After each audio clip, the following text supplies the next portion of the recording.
Well, welcome back, everybody. Hello there. Welcome back to the latest episode of the Airplane Show, and we are sitting here in Newark, New Jersey, the armpit of America. If you live in New Jersey, you know exactly what I'm talking about. It's the armpit of America. We are sitting here with the brand new Aerosoft ToLiss A340-600. This is a big airplane. Now, this is no bullshit flight sim. So I'm gonna call these motherfuckers out about something here in a minute. First, we gonna just do a little walk around. It actually looks, I mean, it looks really nice from the outside. I do like a lot of what I see here. I don't know how it sounds yet. I haven't listened to it with the engines on. It does come with a very nice handout that you can download. I'm going to show it to you here in a moment. Let's see if it put our tail number on the back here. No, it did not. Okay. Oh, we're not even in the right livery. Ew. We got to change that. We got to change it. I could have sworn I put the right one on. Oh, well. Oh, well. Let's go ahead and fix it. Could have sworn I had that Lufthansa livery in there.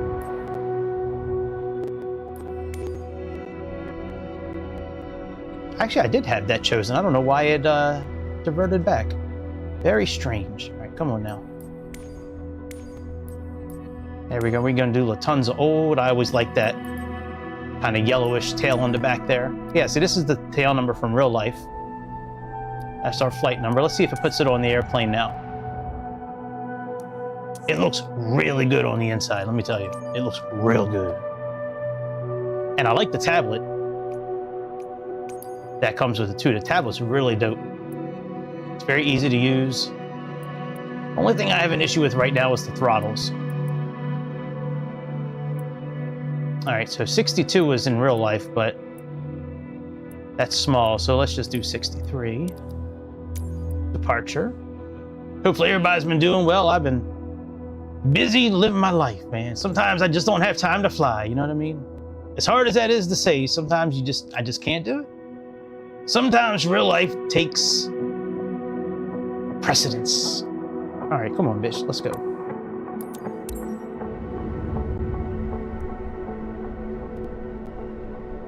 Let me mute FSR.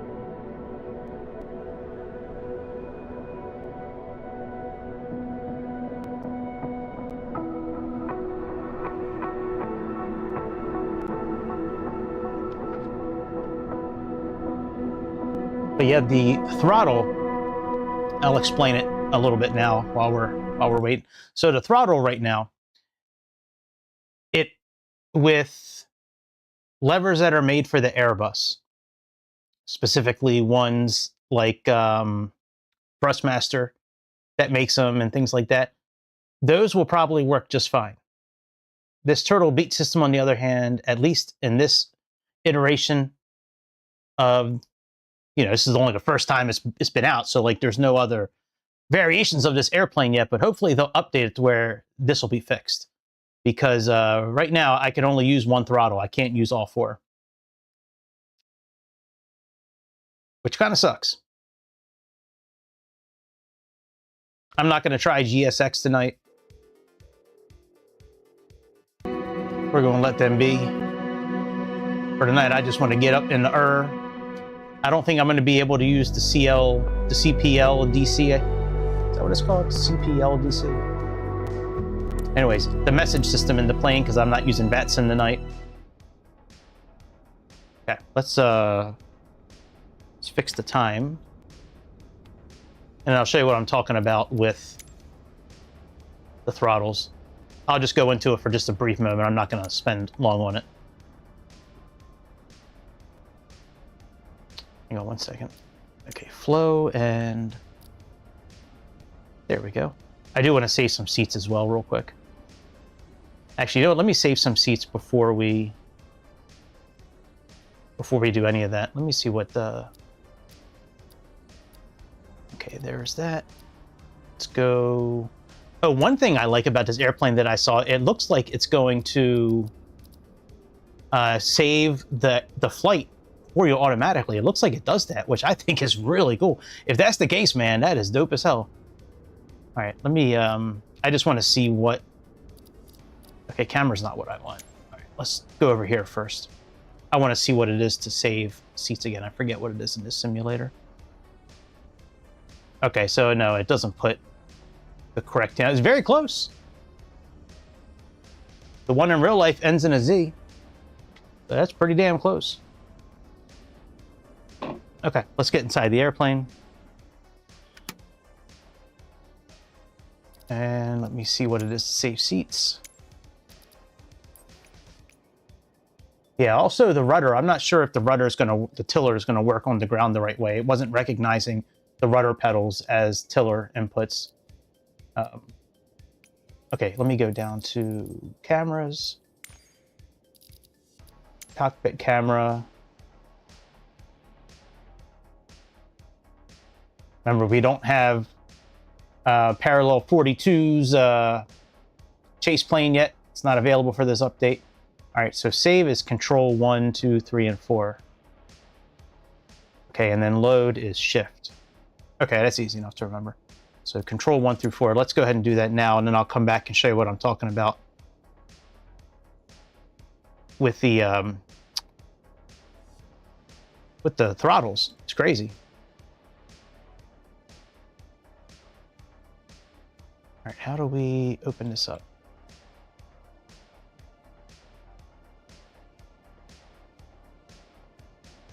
So clicking on it and dragging it doesn't do anything. Right-clicking on it doesn't do anything. Left-clicking on it doesn't do anything. Maybe we need to unlock it from... I know the words are on. I'll turn them off shortly. I had them on for a moment. Oh, maybe it's because of this.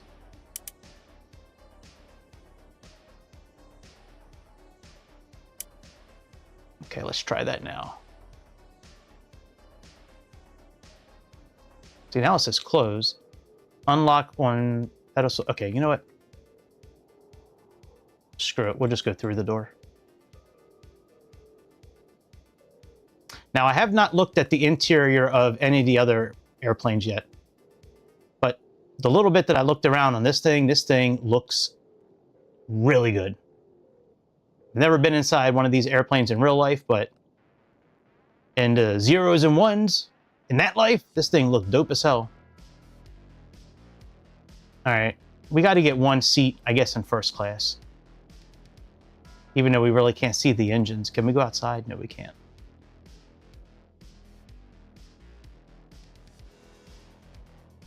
Do we really need first class? No, we don't. Let's go back a little bit further. You can get hung up on the seats, which I think is pretty interesting.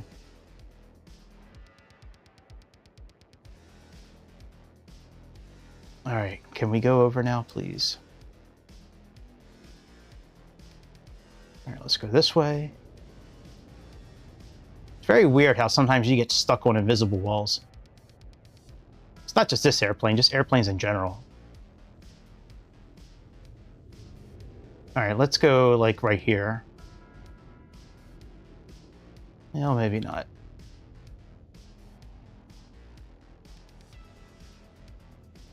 Here, we'll come back here.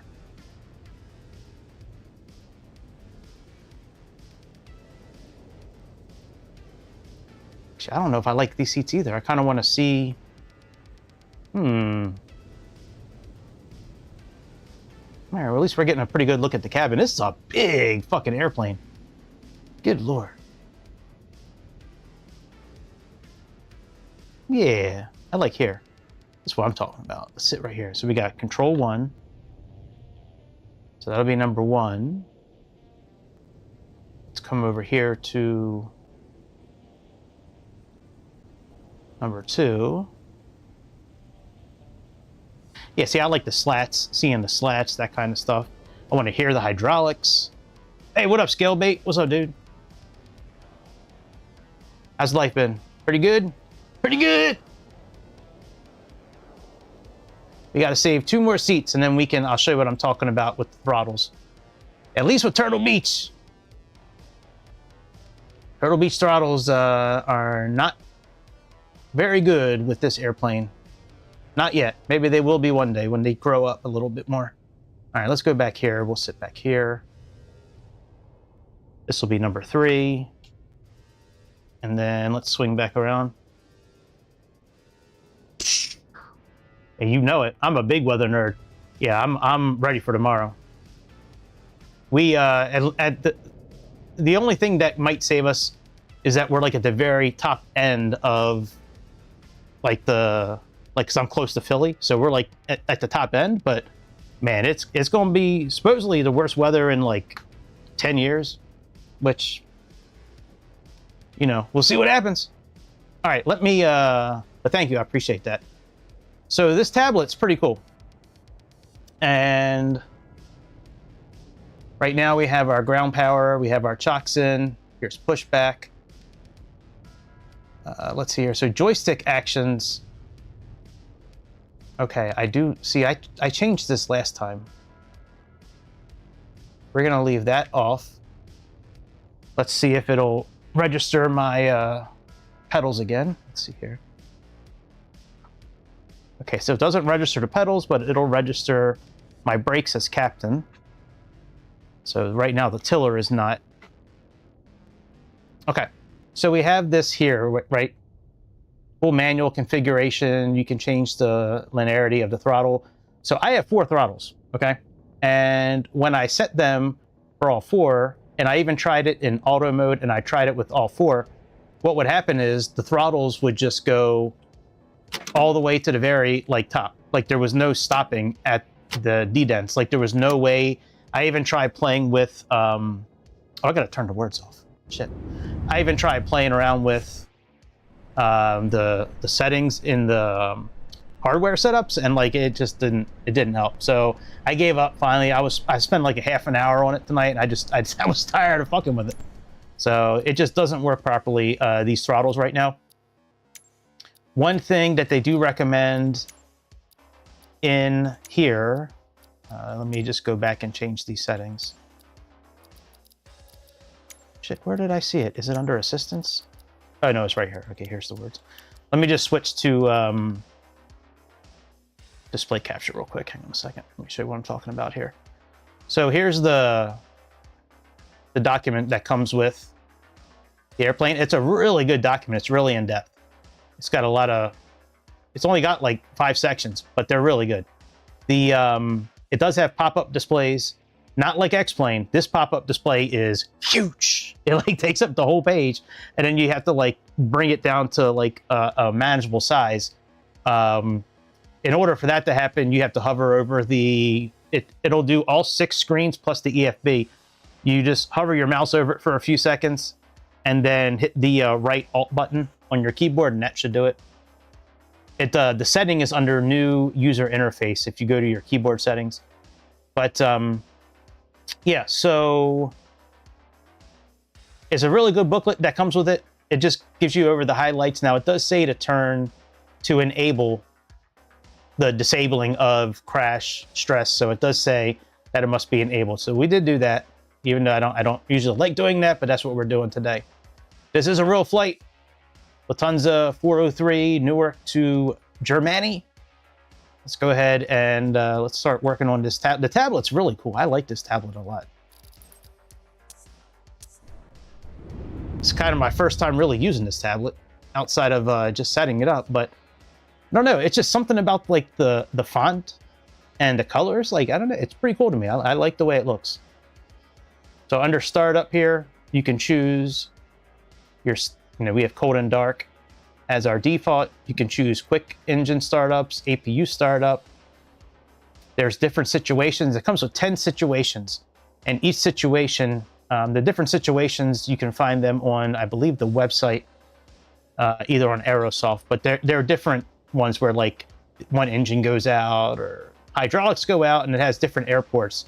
Like it has Hong Kong, Italy, Frankfurt, Munich, Brussels, South Africa, Qatar, I think, maybe. I don't know what this last one is. That's Brazil, maybe. But anyway, so it has those. You can change the sim rate here automatically. It goes up to 4x. You can change the flex of the wings. On bump from the gears, you can change the wing flex here, so you can have more flex on the wings. That is fucking awesome. You can change your units here. So we are doing Imperial units today, but we'll leave it auto and see what it does. Hopefully it'll be in kilograms. Okay. Sync barrio settings. We'll put that on simplified terrain. We can leave that off. G-loaded camera. Okay, that's fine. Now, aircraft age, engine age. We'll just make these all. We'll make it all like brand new. We have our ground services here. Quick de-icing, aircraft doors. Different faults. Sounds and replay. This is really interesting. This, when you start moving, it's like it's recording now pretty much. From what I remember, let's take a look at that real quick on here. That's in that little booklet that we got here. Let me just check out replay real quick, and then we'll start the airplane up and get out of here. Okay, so this tab. Okay, so replay. Yeah, it looks like it does it automatically, right? As the name suggests, replay mode. You can watch your flight. Click on replay mode, use the slider to select the desired time. Press the play button. Yeah, so it just does it automatically. That is pretty fucking cool. I don't think I've ever seen an airplane that will automatically just record. Speaking of recording, I actually need to do that myself. Let me get that up. And God, I don't think Sky Dolly is going to work too well with this. But we're going to try it anyways. Let me try Sky Dolly out. I was thinking about uploading doing the whole checklist and throwing it in SayIntentions and doing all that. And I'm like, man, I do not feel like doing that much work. If somebody wants to do it, let me know. I'll be happy to download it after you're done it. But man, I just did not feel like, especially on an Airbus like this, you know, like this is, I mean, I shouldn't say like an Airbus like this, but these are pretty easy airplanes to turn on. So, but the checklist is really nice. It's got a lot here, and it's got manual landing, go around procedures after landing. So it's really nice. All right, so we have Navigraph, we have SimBrief. Let's pull our flight plan in.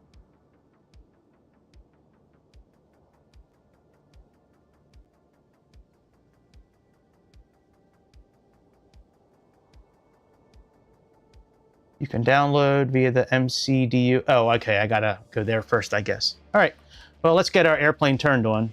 Oh, and there is a headphone mode here. That's what these headphones are for here. You can actually check out your mode. Can we test our mask? You sure can, even though the oxygen is not on yet. That works. All right, so we have, let's see here, battery. Okay, that all looks good. Battery 1, 2, and APU. Okay.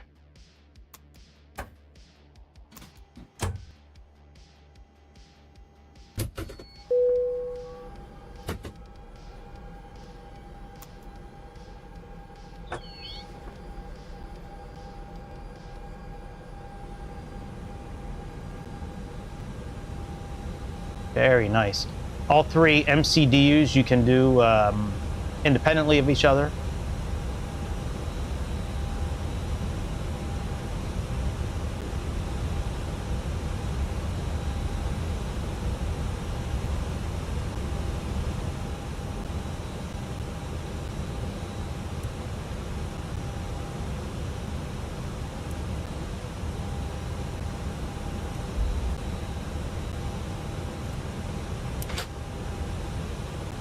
Okay, let's go ATSU.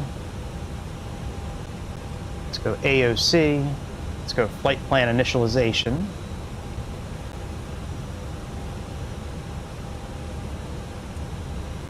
Okay, so that's in progress.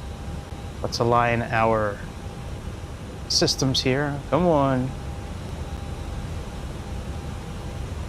Make sure I got Auto FPS on here. Let's see here.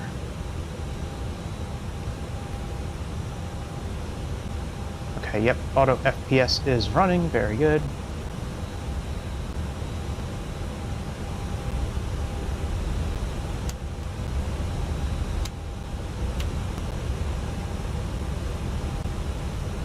Okay, oxygen on. That's on data. Let's see, our strobe on auto.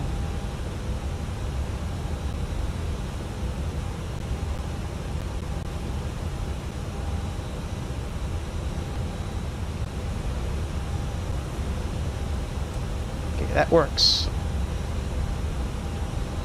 We'll put them on dim for now. Let's arm our emergency lights.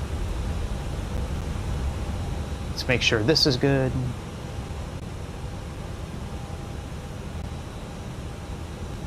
Okay, flight plan, initialization.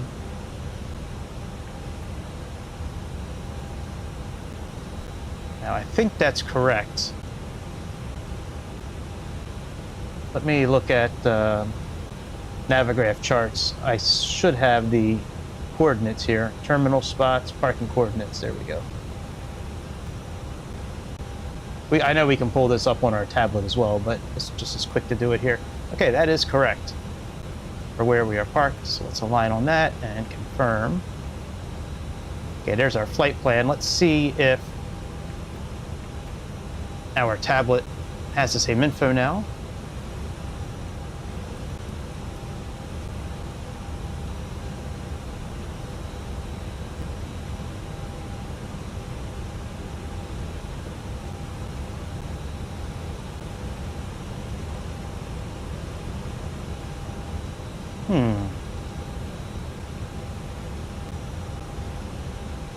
So this is interesting. It doesn't pull our flight plan in here.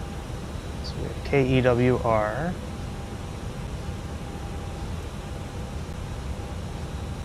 Okay. We have charts. That's pretty nice. We'll do airport.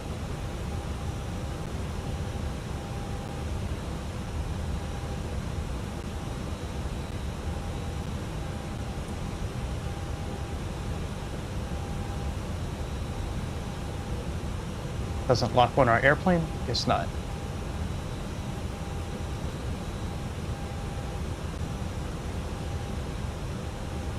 Okay, so that's just a typical map. Okay, that's all right. Let's do VFR. Okay, sim brief. This should be, there we go. Hello. Hello. All right, so we have to drag the page. All right, that works. Weight and balance.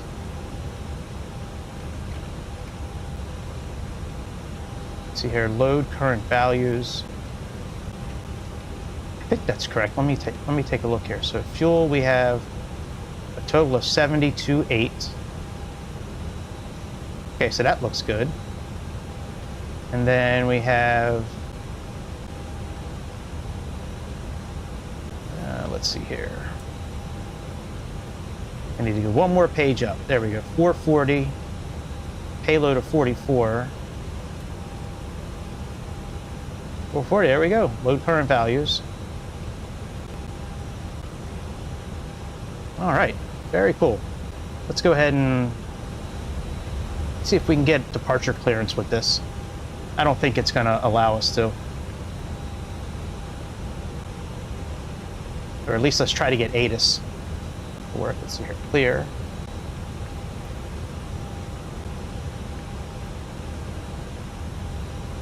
Okay, let's see here.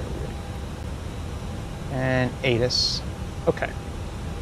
So let's see if that'll do it. And then I do want to see if this will allow us for departure clearance. I don't think it will.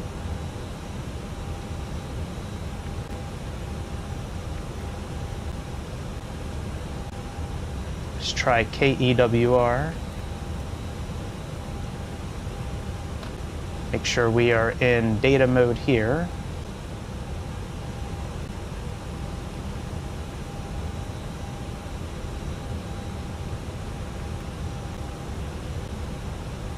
Yeah, we don't have active ATC. Okay, that's kind of what I thought. And it's not a big deal. Okay, let's get our flight plan pulled in, and then we will get our clearance from the tower. So let's see here, initialization.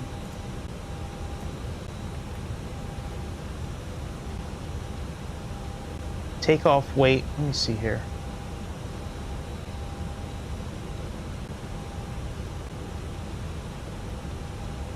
We have a takeoff weight of 301. Oh yeah, okay. All right, so that plugged that in automatically. That is cool. All right, performance, uplink to data. We haven't done that yet. Okay, so from here, we should be leaving on runway 4 left. No SID.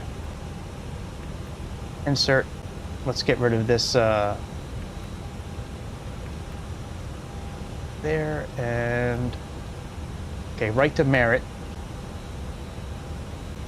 This looks correct. And then from there we should be fine. Yeah, merit's our first one. Okay. And then let's see here. We have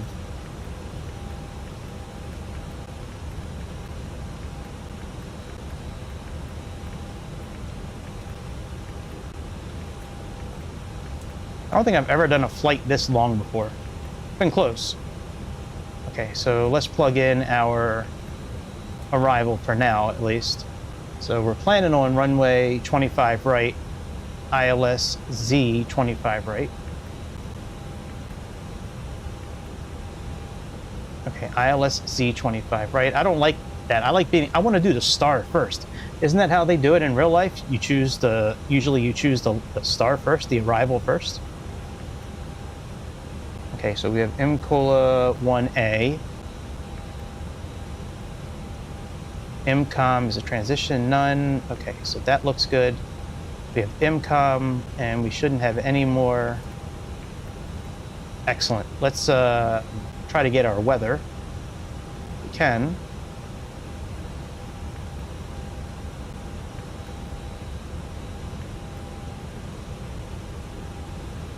Nice. God, it's so nice when it works properly. Oh, you know one thing I have to do? Map is still not available. That is interesting. Wonder if there's a way to change those.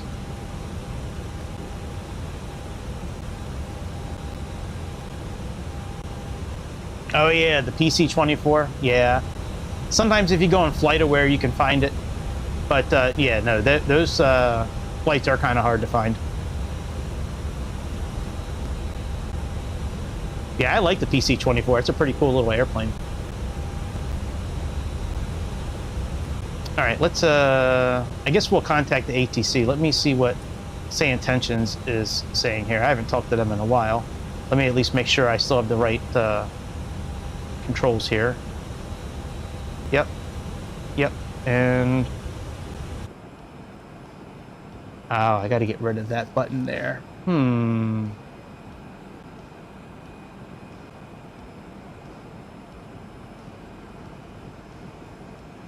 All right, I guess I'll just have to get rid of the auto throttle button. Hang on one second. So we have, this is 9, 10. This is number 3 here. Let's change that to B. Hang on, let me erase COM 2. Okay, intercom, channel 2, we're going to do B. All right, and I do need to do something in here real quick. I need to get rid of a command here. No, it's on the yoke. Okay, auto throttle disconnect. Let's disconnect that for now. That way I can talk to the flight attendants.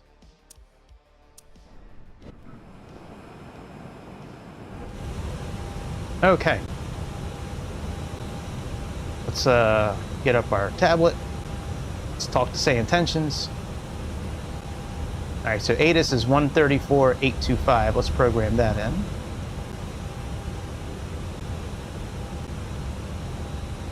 I'll keep an eye out for some flights with the P-24 as well, because I'm on FlightAware usually every day looking for flights. If I see something, I'll hit you up on Discord. Oh, I gotta turn on the speakers for SayIntentions. I haven't streamed in a while. I forgot about that. Altimeter 3033. Density altitude -1400 feet. Caution unknown drone activity in the area. Advise on initial contact. You have information, Victor. Newark Liberty International. All right, so we want Airport. clearance. Information, Victor. 2251 Zulu. Arriving runways 11, 4 right. So 110 point, and let's request clearance. I like being able to click on the button to request clearance now. That's pretty nice.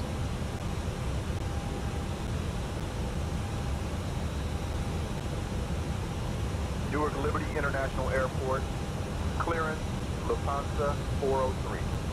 Heavy, ready to receive our IFR clearance. I'll have your clearance in just a second.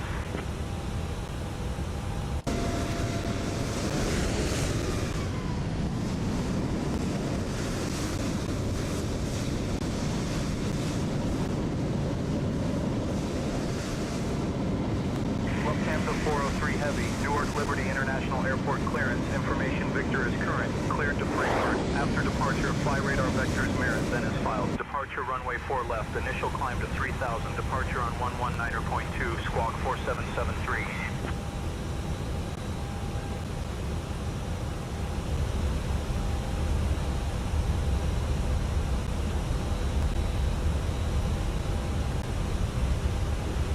Cleared to Frankfurt after departure. Fly radar vectors to Merritt, then is filed. Departure runway 4 left. Climb to 3,000 feet initially. Depart on 119.2 and squawk 4773. Lufthansa 403.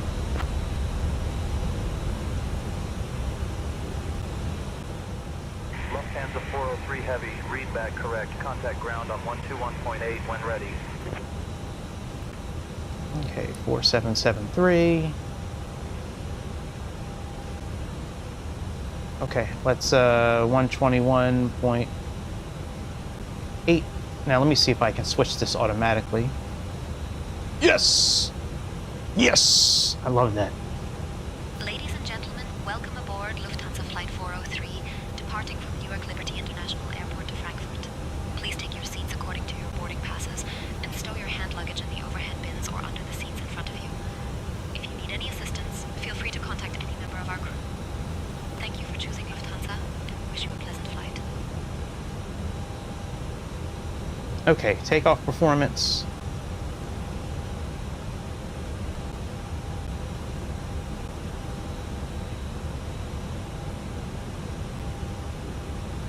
That's very interesting. So is this gonna, I wonder if this is gonna upload it automatically. Let's try it. So we have performance. Let's see here, uplink to data.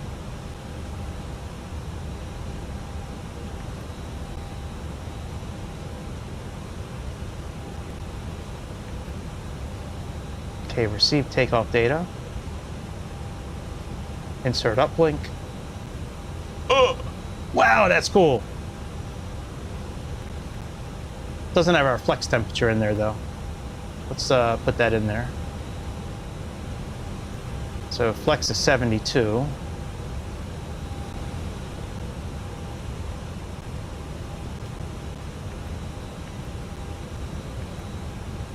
Oh, what the? Huh. All right, well, forget about it. All right, let's see here. We have our next phase.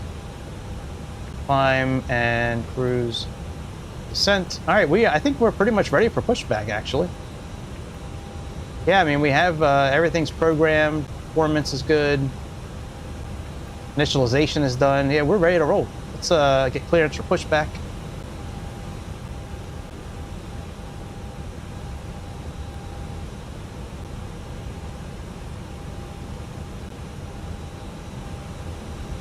This is a pretty cool look. I like the green and the...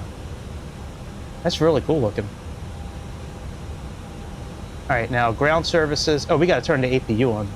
Let's do that and then we'll get clearance.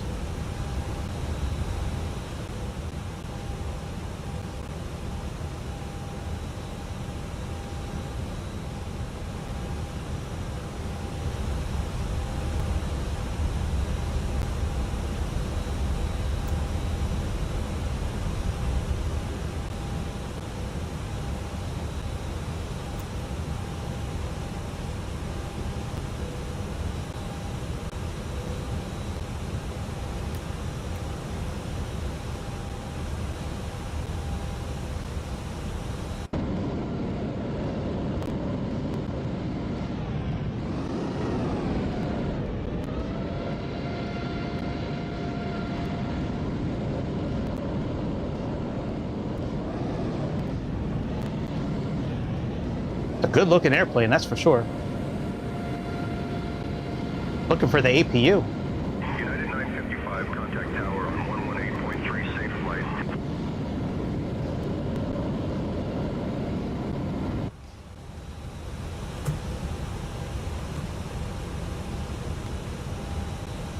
Company message.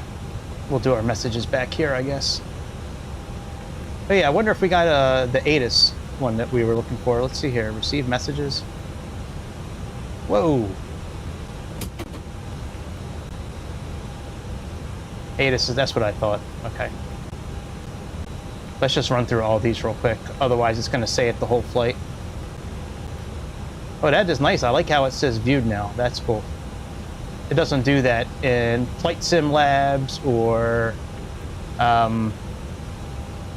oh, what's the other really good one? What's the other really good airplane? Phoenix. Yeah, it doesn't do those. Is it Phoenix? Yeah, I think Phoenix is it.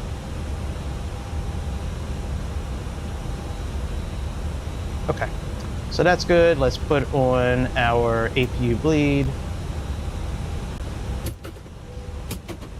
Okay, APU generator is on. Let's disconnect our external power. Wonder if this has the weather outside. Okay, let's get rid of external power.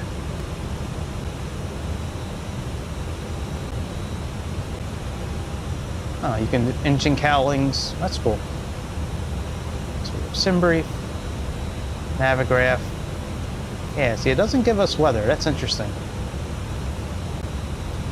I'm okay with that. I just you don't usually see that on these kind of tablets.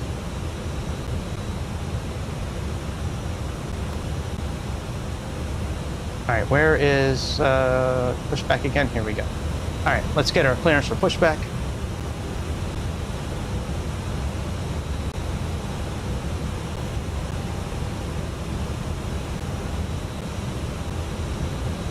Come on, Chad. Request it, bitch. Come on. Come on, Chad. International Airport, ground, Lufthansa 403. Heavy, requesting pushback and engine start.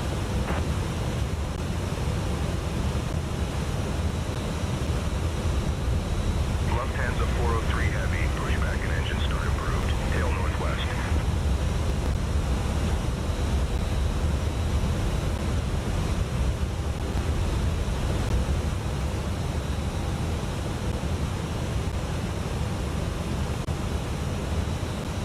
All right, let's see here.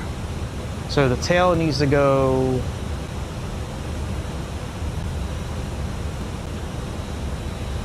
that way. Let's make sure our brakes are off.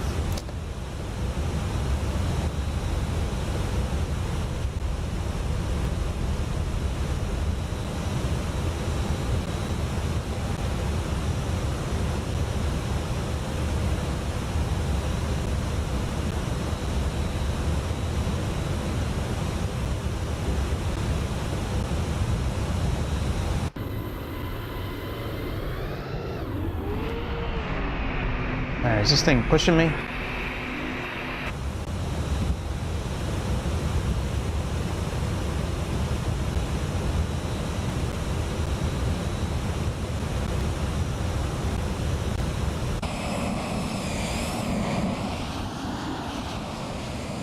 See, it doesn't move us like where it's supposed to. Goodbye, airplane, bye!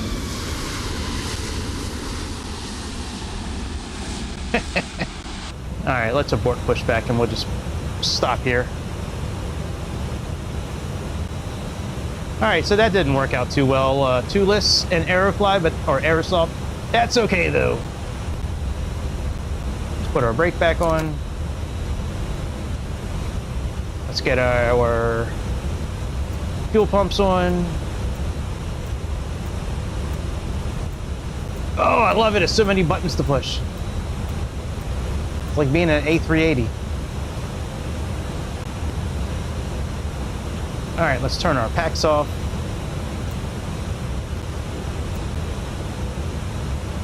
Put our beacon light on. That I don't like. It just goes from on to off. I like that to have an auto setting, unless that's only, maybe that's only auto for the strobe lights.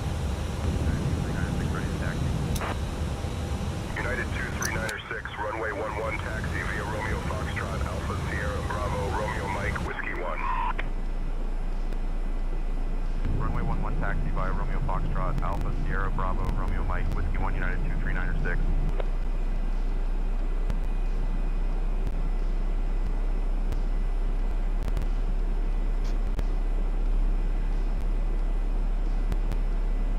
Don't really hear much in the way of the engine kicking on, do we?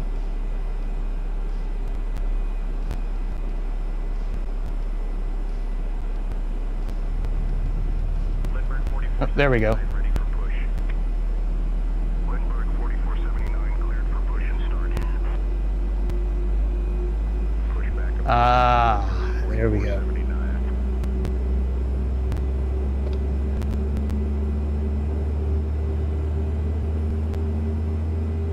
Brickyard 3647 ready to taxi. Brickyard 3647, runway 11 taxi via Romeo Foxtrot, Alpha Sierra Bravo. Very cool. That was pretty cool, actually. Runway 11 taxi via Romeo Foxtrot, Alpha Sierra As we have an airplane going through us. 3647.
All right, engine one on. United 1458, runway 11 taxi via Romeo Delta Bravo, Romeo Mike, Whiskey 1. Runway 11 taxi via Romeo Delta Bravo, Romeo Mike. Still got to turn weather on, traffic.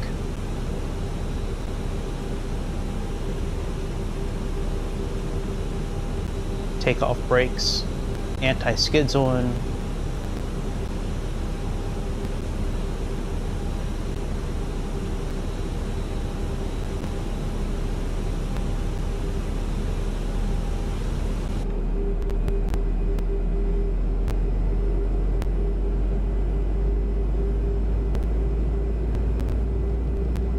I'm hoping my rudder pedals work on this taxi here. I don't know if it's going to work or not. We'll see.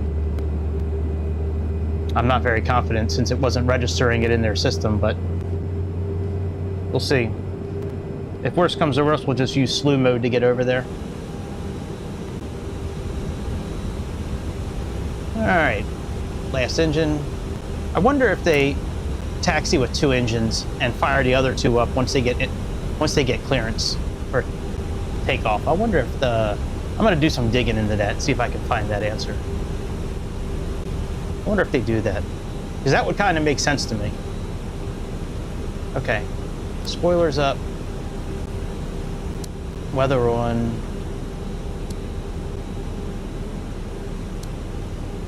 Weather and turbulence.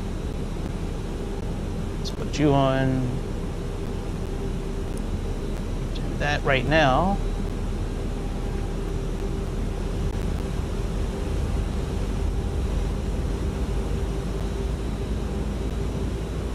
Those engines have been stabilizing. Let's look at some pressure. Packs are off. It's okay. All the generators are working.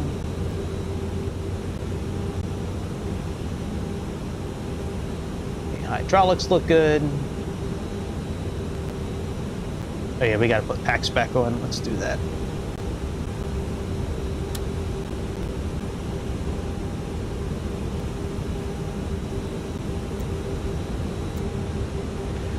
Newark Liberty ground, Lufthansa 403 requesting taxi clearance to runway 4 left.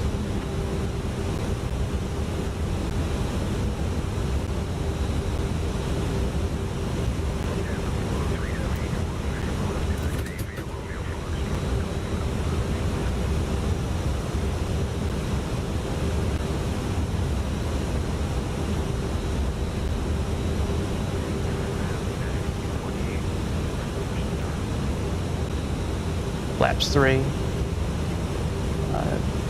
Taxi runway 4 left via Romeo, Foxtrot, Alpha, Alpha, Alpha, Lufthansa 403.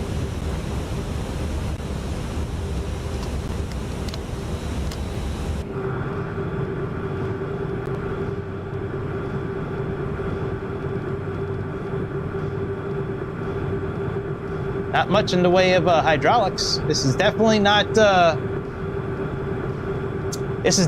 one from Boris, our friend Boris. All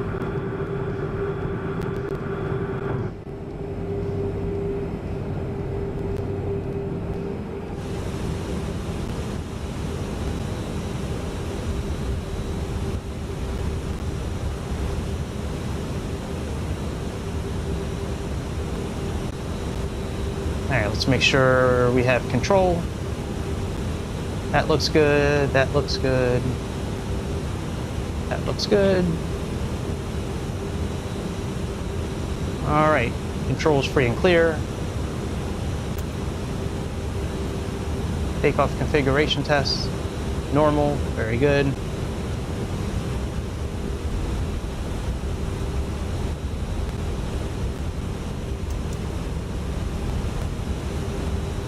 All right, let's roll. Let's hope this works.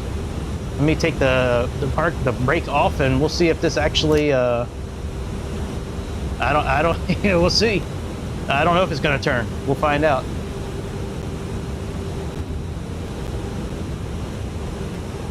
Oh, good, it's turning. Oh, good.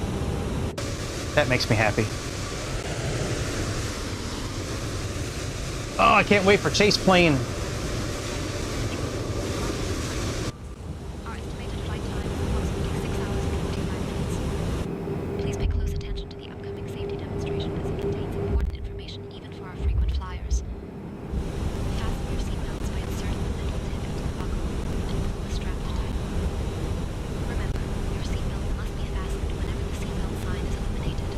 Maybe we'll land at night and see how it looks at nighttime.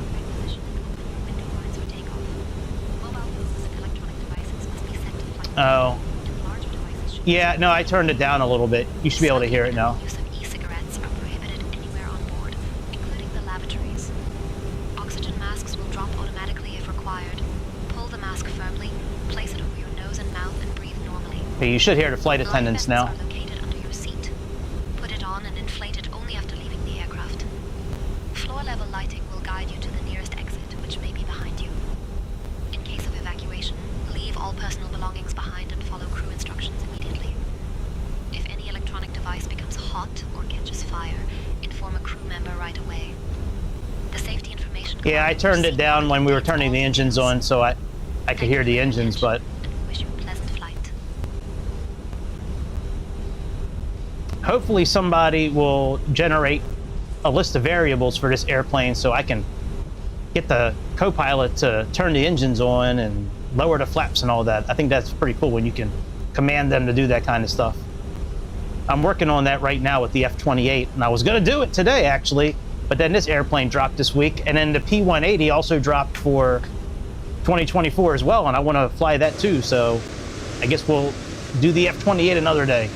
But I've been programming it so the co-pilot will do some of the controls. So I could say, Chuck, put the landing gear up. They were like, okay, landing gear up. And they put it up. The PMDG 737 works really well with that. Their system works really good.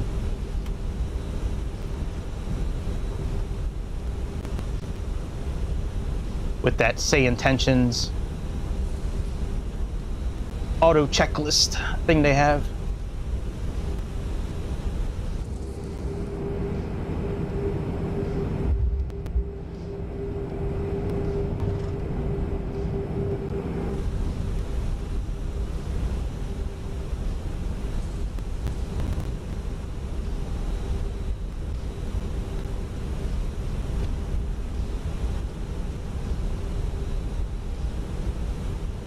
All right, let's see if they have us wait because there's an airplane. Lufthansa 403 Heavy. Contact tower on 118.3. Safe flight. Contact tower 118.3, Lufthansa 403.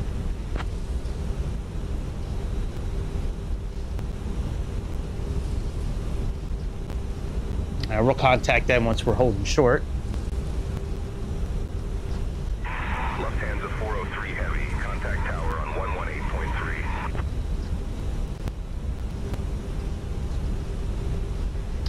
Newark Tower, Lufthansa 118.3, currently taxiing to runway 4 left.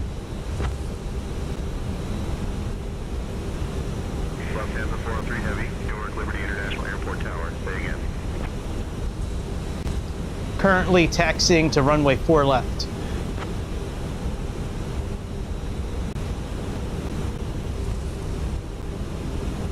We don't have any more blue dots. I hope this is the right way. Lufthansa 403 Heavy. Runway 4 left taxi via Romeo Foxtrot Alpha Alpha Alpha. I guess I could always pull up a briefing plan if I need to. Oh, we still got a ways to go, actually.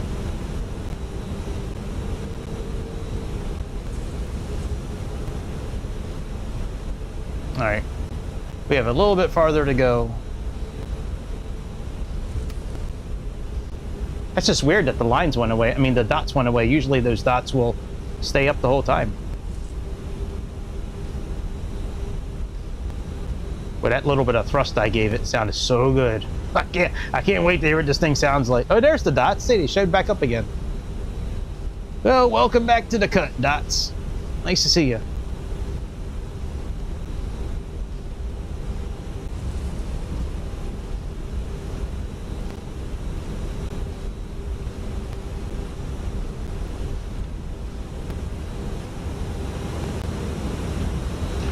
Newark Liberty Tower, Lufthansa 403, holding short, runway 4 left, ready for departure.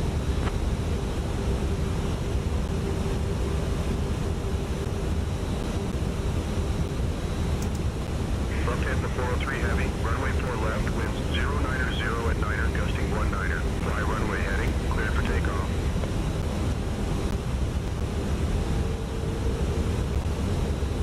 Cabin crew, take your seats for departure.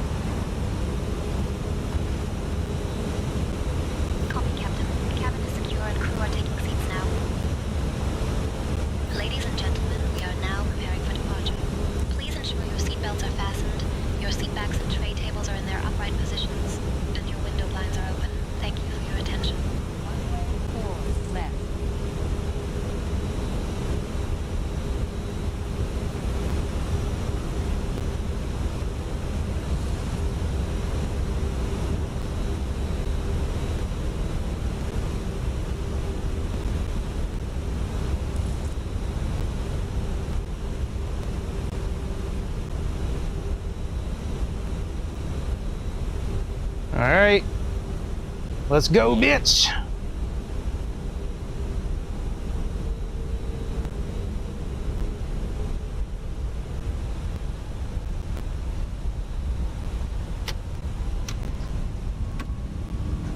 Takeoff power set. Airspeed is alive.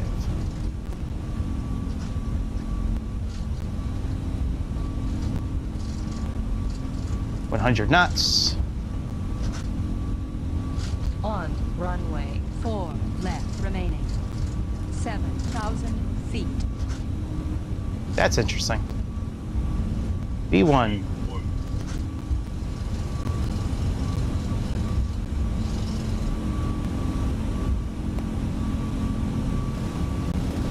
Positive rate. Gear up.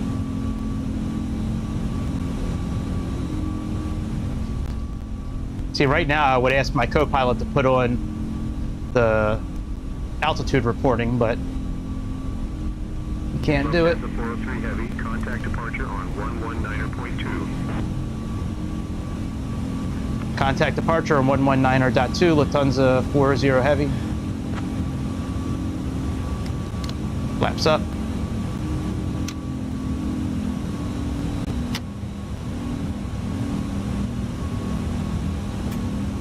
Okay, autopilot engaged. Skyhawk 3 Alpha Zulu, unable. Contact the appropriate controller for those requests.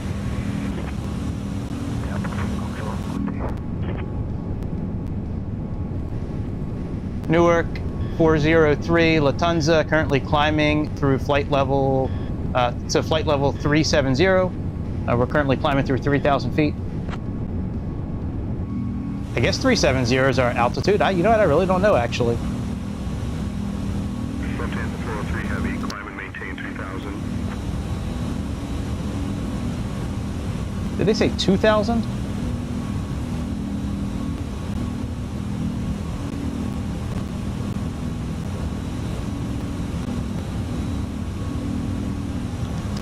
All right, flaps up all the way.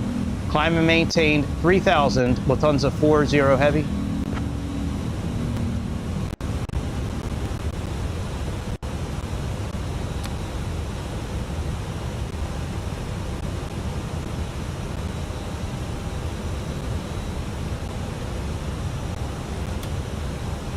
Wonder why they only has it at 3,000 feet. You figured they'd have us going up higher than that right now.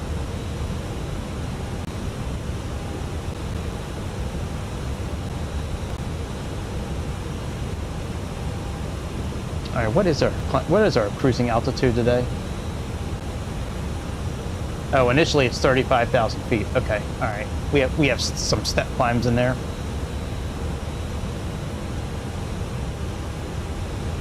Newark, Lufthansa 403. When can we begin our climb again to flight level 350?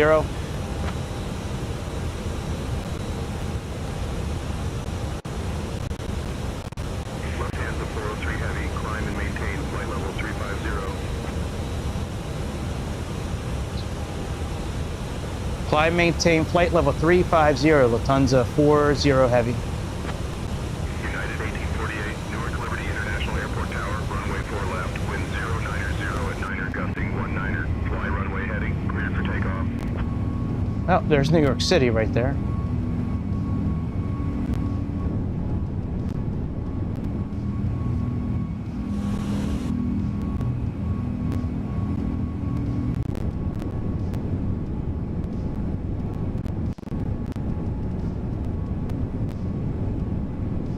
Yeah, that was weird, having us level off at 3,000 feet.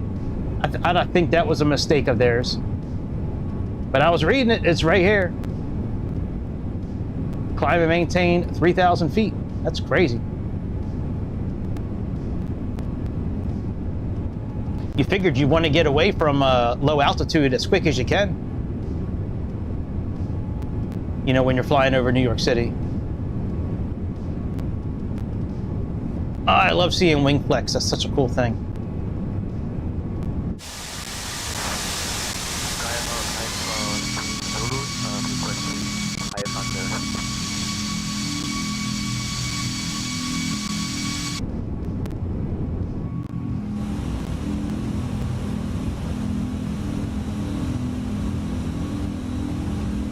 That should not be blinking now. 18,000 feet's our transition.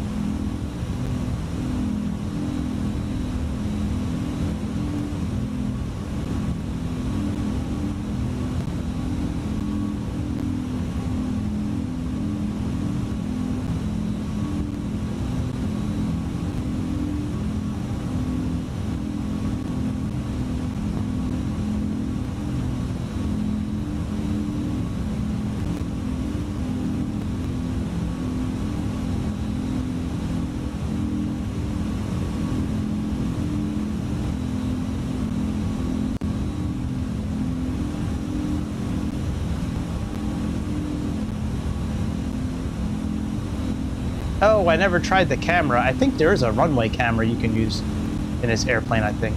I forgot to check that out. Oh well. United 1848, contact departure.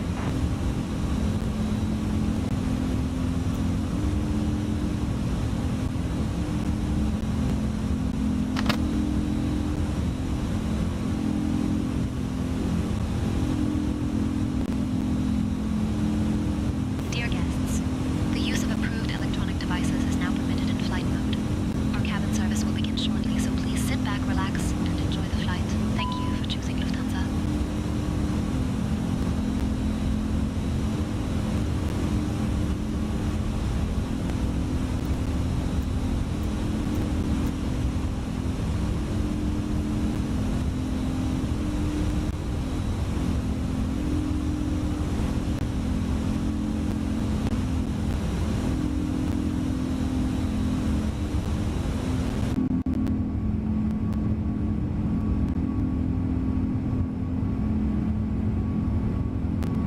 Sounds really good.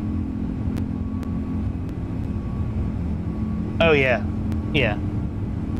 Well, it's only a 7-hour flight in real life, but yeah, no, they have 4X in here. So yeah, so once we get cruising, I'm gonna speed up a bit. I'm probably gonna turn the camera off and just let it fly for a little while too. Maybe. But yeah, I can speed it up. Yeah, it's built into the tablet, which is pretty nice. I like when they do that kind of thing. It's a nice airplane. At this point, I don't know if it's really worth $70, to be honest. That's pretty.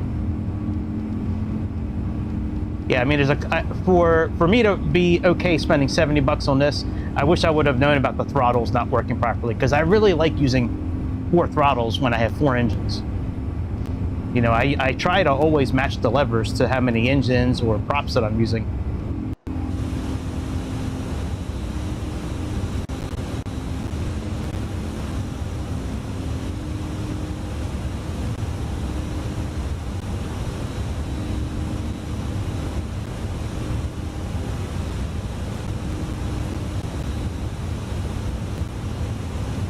I think once we get a little bit more past these clouds, we'll turn the anti-ice off.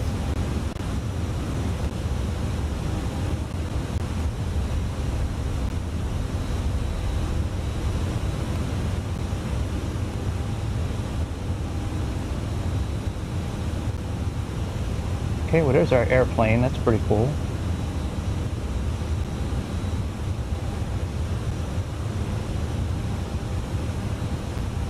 Okay, so that's like the world map right there that you normally see on their website. Oh, that's an interesting map. I like that map. Very cool.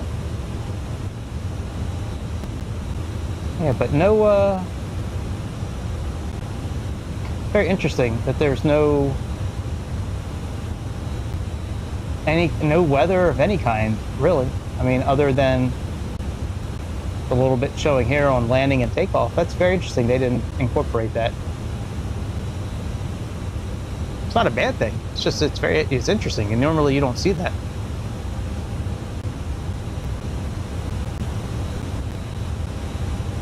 All right, we're almost ready to turn our Q&H to standard pressures. There we go.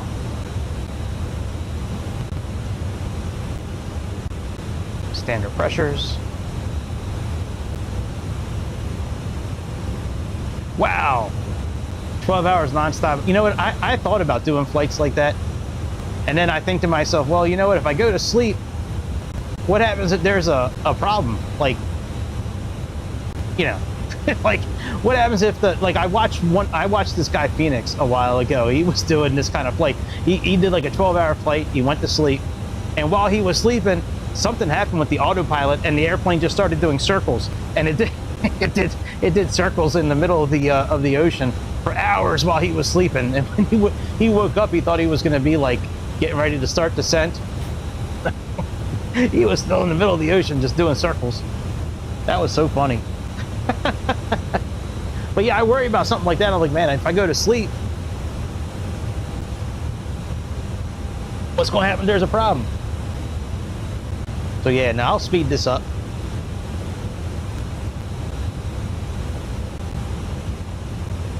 Yeah, I don't think I've ever tried to land an A340. I'm trying to think if I've used it. I think I did it in Aerofly. I think Aerofly has an A340 you can use. I think I've used theirs before. All right, my mic is still holding well. That's good. We'll have to maybe switch my mic out in a little while for the other mic.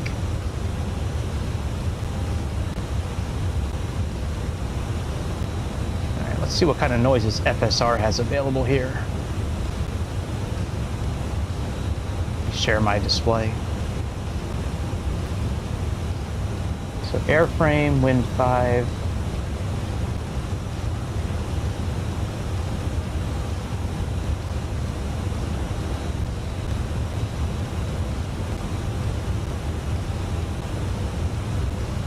Can't really hear anything. Oh, there it is. Yeah, see, I don't need that much wind coming from there. What does 6 sound like?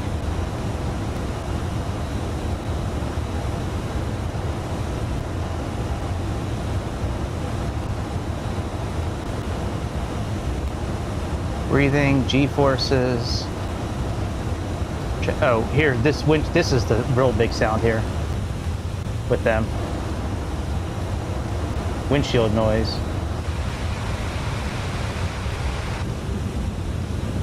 All right, that one's okay. Just a little low rumbling is good. FS Realistic's a pretty interesting tool. I've grown to kind of like it. It's a really good tool to have in like the background to add some depth to some things. I really wish I could get rid of all this wind noise. My goodness. This is the kind of shit that drives me nuts on long flights, is this wind noise.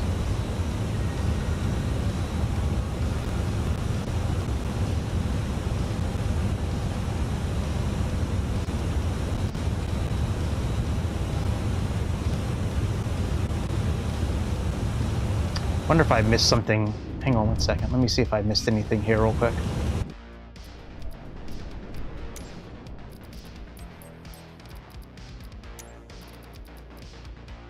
Now I have that down to a 0. Oh well. Or at least close to it. Oh well, no worries. It is what it is. Doesn't sound bad back here. Just all that windshield noise. I like to have a developer make a mod for the game where you can turn down certain things of the game itself. Like, let there be a developer that makes a mod so we can turn the windshield noise down, the windshield wind, the wind from the windshield. You know what I'm trying to say. Like, who wants to listen to this? Shh.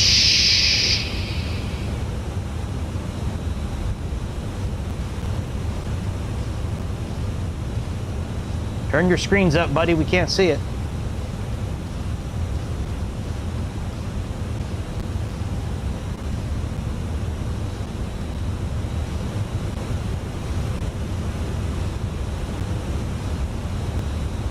All right, ice not detected anymore. Let's turn off our anti-ice.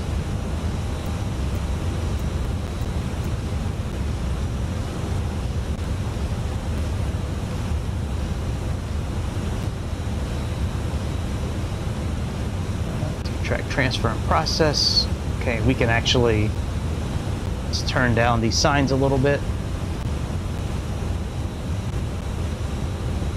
Very good.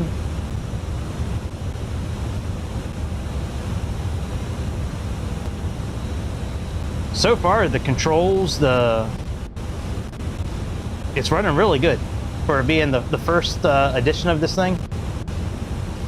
One thing I would like to see them change is, oh, we do have headphones. Let's see what that does. Wow, that is quiet. Oh, I like how they go away and it's just kind of clear. Yeah, you can't interact with this button here, and I really wish that they did something different about that. Yeah, we can do that in a couple of airplanes, Phoenix and Fly Sim Labs, but not this one. Wow, that is quiet. My goodness.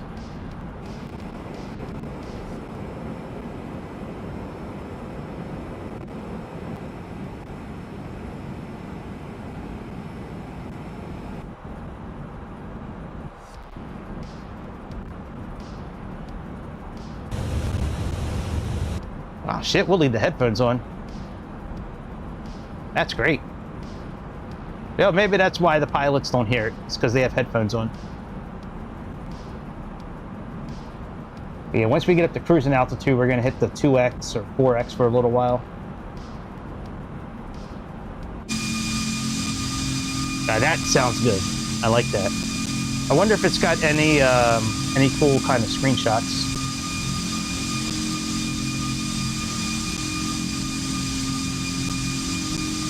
Let me get the comms to Chad for a while.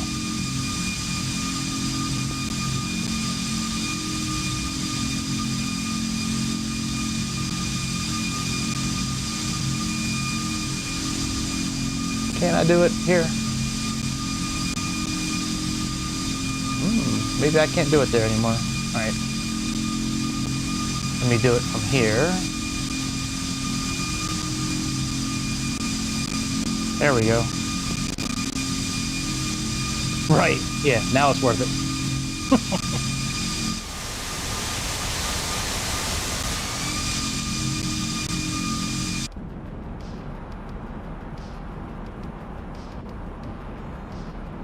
Forget what I was just getting ready to look up. What the hell was I just getting ready to look up? We were just talking about it. And like, it went out my mind that quickly.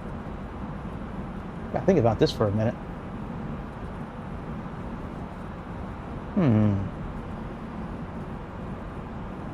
Oh well, it is what it is.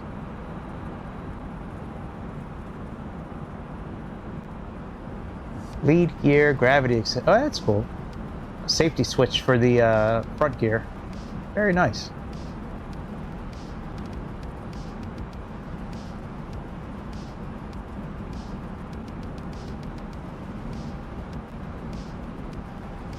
That all is looking good.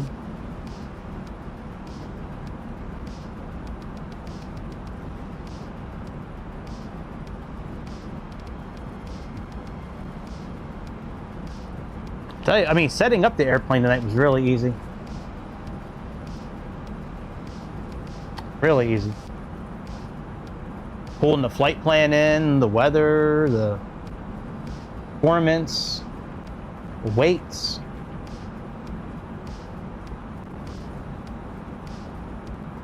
Crazy how quiet it is because of the those headphones. That's wild. All right, let's go to sim controls, I think. Yeah, here we go. This is where we can change the sim rate. I wonder if the performance adjustments here, I wonder if the more you fly it, the older the airplane gets and the age and all that. I wonder if they changed that.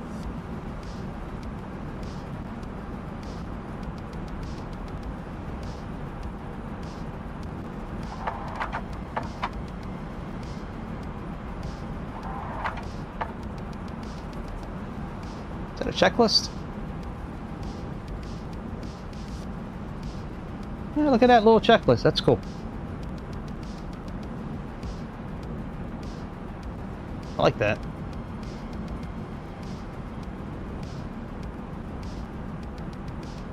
I might pull up some weather charts here in a moment and see what's going to be popping tomorrow. See if anything's been updated yet.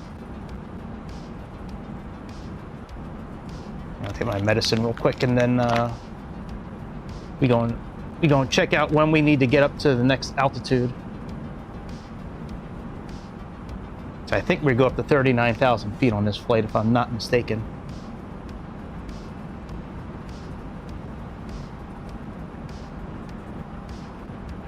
Okay, let's go to sim brief.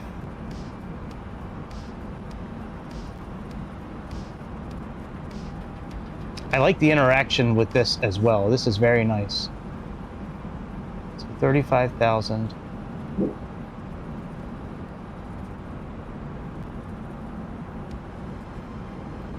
Okay, so 4850 is where we are.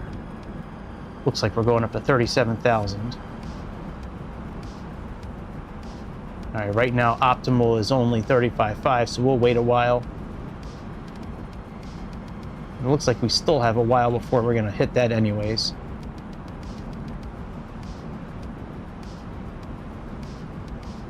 Okay, yeah, that's gonna be a while, so we'll wait.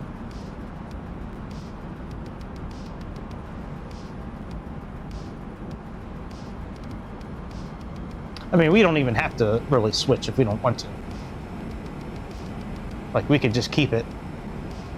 Oh, I've had it on display capture the whole time. No shit. I'm glad I wasn't looking at some shit that would have got me in trouble.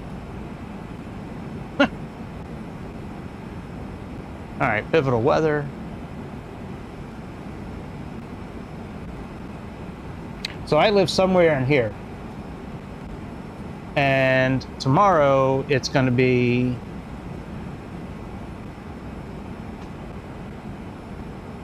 Wow, look at all those tornado warnings and warnings and watches. Holy shit. I should pull up weather now as well. Man, moderate. Jesus Christ, we are in for some hurt tomorrow. Significant risk 1. I've never been in that kind of area in my life. We've never had those kind of tornado warnings where I live. Wow, 60% chance or greater tomorrow to have like hurricane force winds within a 25-mile point of... Let me pull up weather-wise. I'm still not 100% sold on this weather app. I kind of like it. I think I mean, I like Radar Omega, I think, a little bit better. But this one's so much cheaper.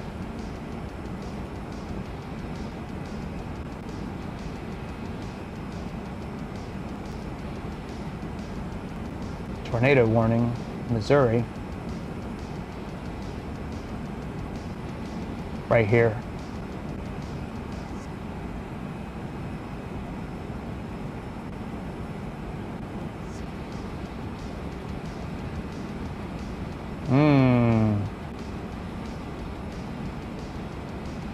That's not good. Yeah, there's a lot of winds swirling together here. Especially right here. That's a lot of... Anything getting thrown up in the air? A little bit. Some little bit of debris it's picking up. Okay, so let me look at tomorrow. Let me get rid of some of these... Well, I don't have to worry about the boxes. They're not over here today. Okay, so outlooks. Tornado. Bam! Alright, so that's far enough away from Baltimore that I mean, that's a little better. We're not really out of the woods yet. I'm like over in this area of Maryland. But yeah, that's bad. This tornado here. 15% tornado risk of EF2s or stronger, which is crazy. And this is a big box too. I mean, this goes all the way from South Carolina all the way up. But the wind is what I'm really worried about tomorrow. These winds here, this is fucking crazy. 60% of hurricane force winds tomorrow. It really depends on how quick the cold front moves through the area. Let's pull up some models. Let's see, we have the HRR and the dew point as well. That has a lot to do with it. Let's look at last hours.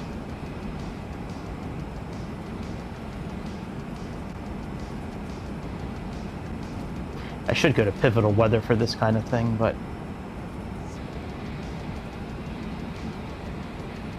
See all this moisture and this dry line coming behind it? That's bad.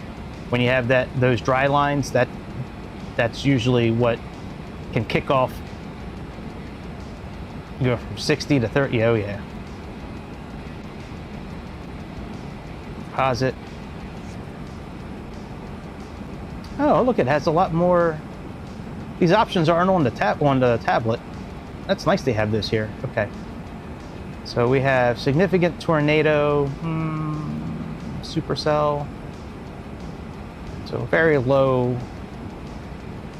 But we're gonna have a lot of shear tomorrow, from what I understand.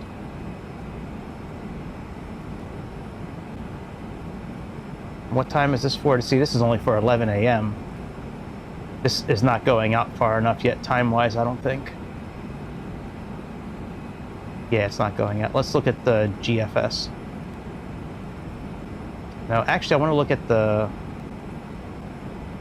And let's see if this one will have it.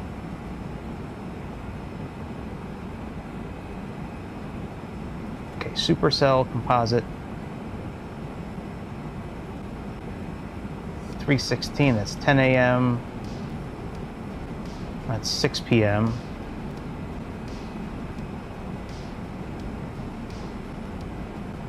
Yeah, see, this is right around our time. Yeah, 4 or 5 o'clock. Let's look at the dew point. Yeah, you see? You have this dry line and moisture. That's bad. A lot of storms can kick off here. Wonder, see, and here's the cold front. It's just a matter of how quick that cold front will push through tomorrow. Won't be a bad day. Surface-based Cape. And at least the joules per kilogram's not terrible. Not like it is down here. Look at this. This is crazy. 4,000 joules. Thankfully, that's offshore. I don't see how it's going to be this low, the joules per kilogram, to be honest. What about the surface-based sin? Yeah, see, and there's no pushback against the bubble, so to say. Fair amount of vertical shear. Fair amount of helicity.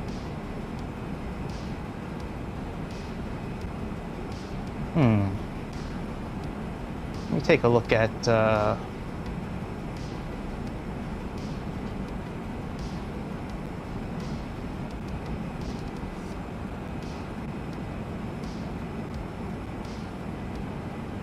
let's take a look at let me look at the reflectivity first. So image forecast. I should have put us in sped up mode in the airplane. I didn't think about that. Maybe I'll go back and do that in a moment. See, and you can see this is snow behind it. Ice and then snow. It's so crazy. Yeah, this is bad tomorrow. My goodness, look at all these clusters of storms, and they will get organized tomorrow. So we have. Oh, that's interesting. 1 in the morning. Oh, that's 1 Zulu, so that's 3 hours less. So that's like 10 o'clock. Huh. That's not good. That's not good. All right, what about severe? Actually, let me look at the upper air winds real quick. Do they have?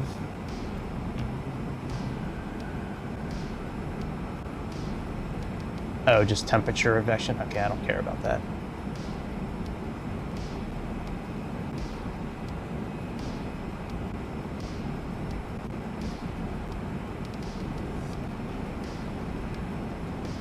Okay, that's not bad.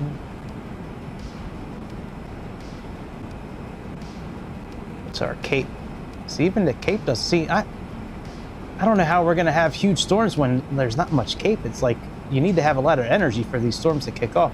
I know we're gonna have a lot of shear, you know, but yeah, that just doesn't. Let's see here. Maybe surface base will show something different. Unless the GFS is not a really good, unless the NAM's not a very good map for this, but yeah, see, I don't get that. It all looks like it's offshore. All right, fuck it. Well, yeah, we're gonna have bad weather tomorrow. That's for sure. All right, let's speed this bitch up.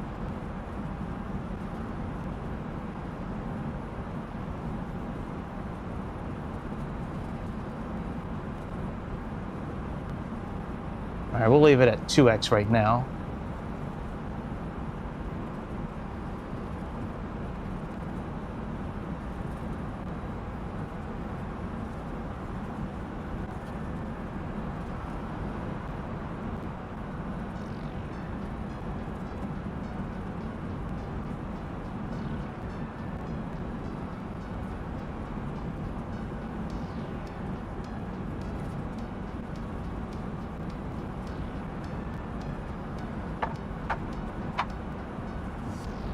Can we handle 4x?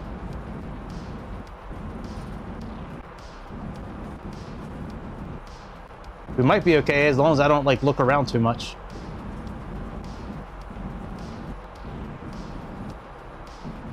Well, our GPU's only at 77%. That's not bad at all. 40%, 31%, 30%. Wow, look at the time just shredding. That's what I'm talking about.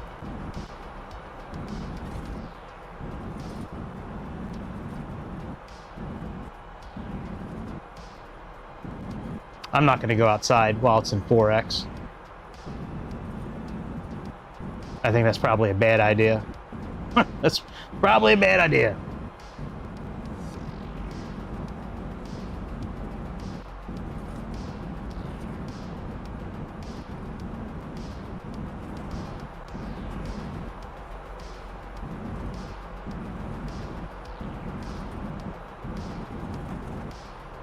I don't know if it sounds like if it's cutting off sound for you guys or if it's just in my headphones.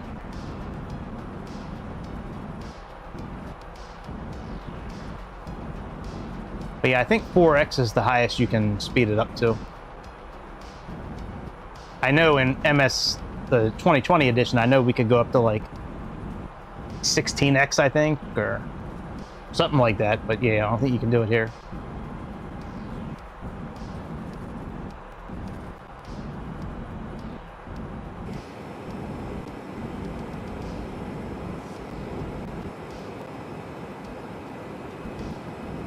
Bump, bump, bump, bump, bump, bump. Oh, did I win the lottery last night? Let me look.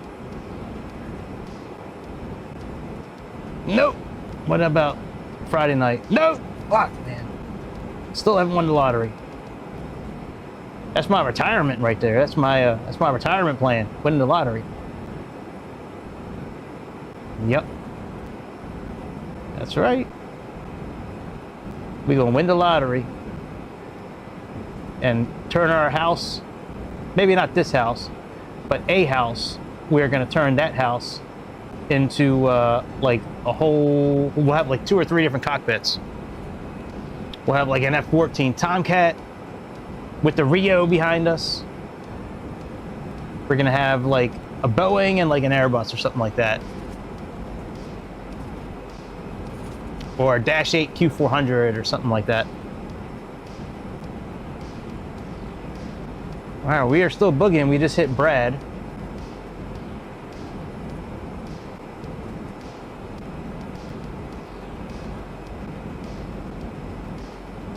It's nice that the map shows up here now. Very good. For a while, it wasn't doing that. Now, we're not really going to be going up to another supposed altitude until we get to past Prince Edward and past like Nova Scotia. Once we get past our next waypoint, Nisco.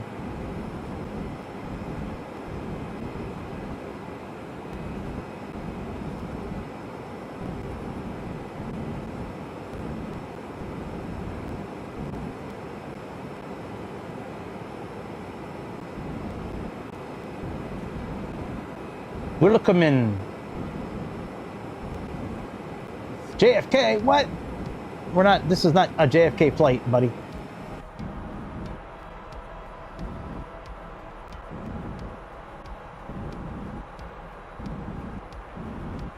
Goodbye, Nova Scotia. See you next time.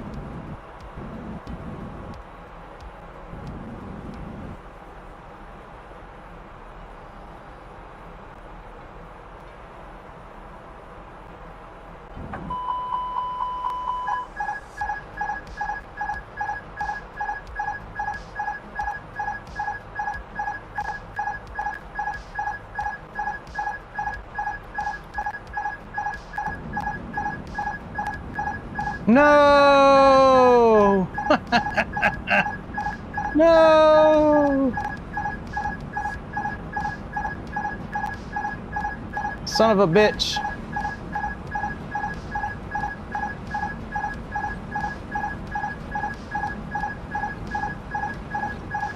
I don't think I can get around this WASM crash. Ain't that about a bitch?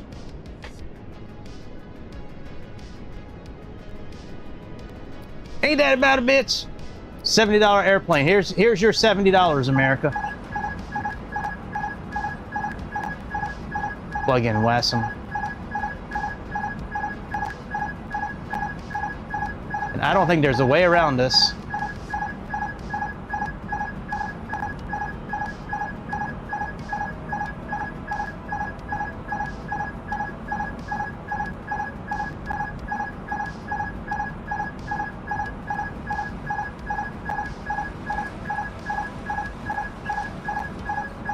Yep. Fuck, man.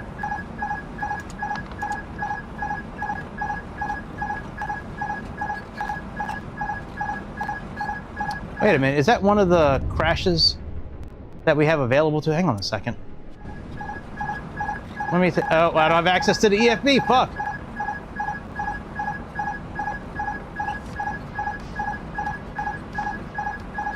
Alright, yeah, we're fucked. We're fucked!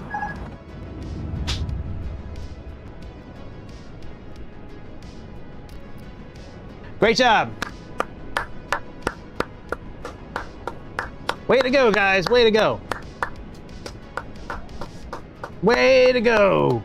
$70 airplane. Good job, ToLiss. Aren't you glad that you stopped using X-Plane and went over to Microsoft ToLiss? Wonderful, guys. Wonderful. Ain't that about a motherfucker right there?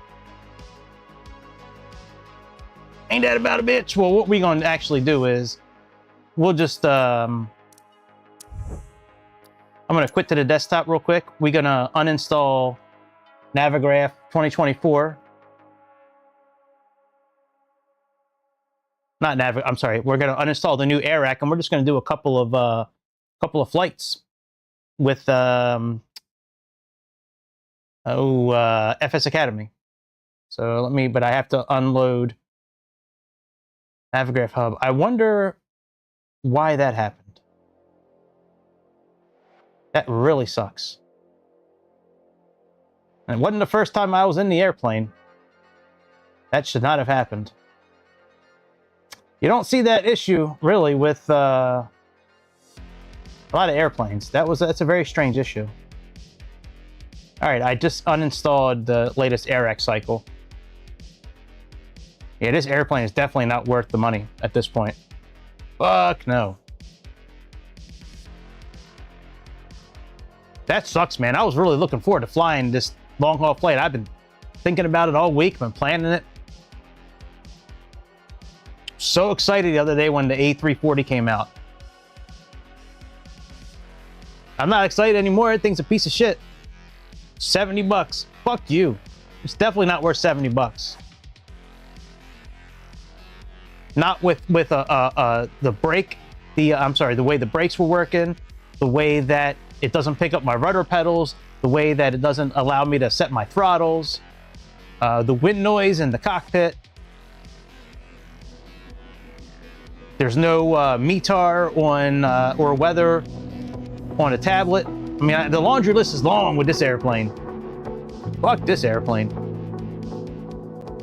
You're better off just keeping the Phoenix or Flight Sim Labs and getting this thing. Let this thing get updated. Now, if when they update it and things are better on it, that's a different story. But that bothers the hell out of me that we had a WASM crash like that. GPU was running good. I mean, I was not having performance issues. Shouldn't have any WASM issues. It's the first time flying the airplane.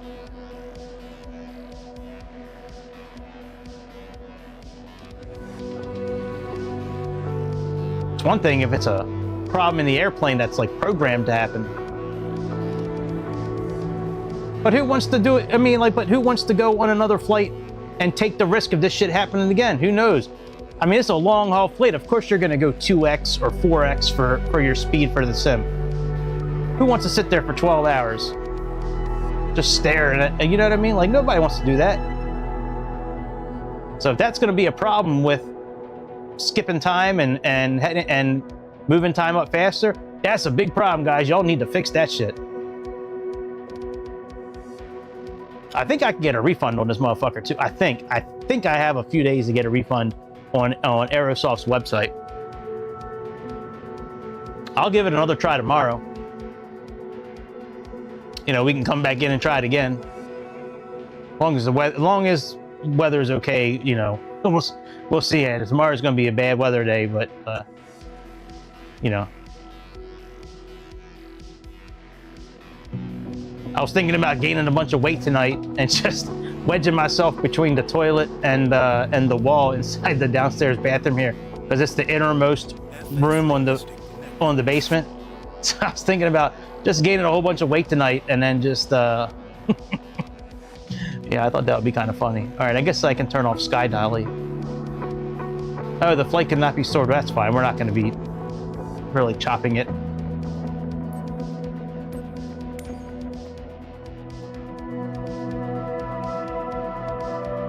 All right, let's do activities.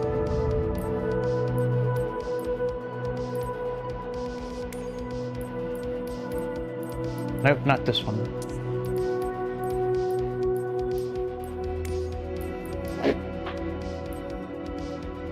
Okay, we have interceptor here.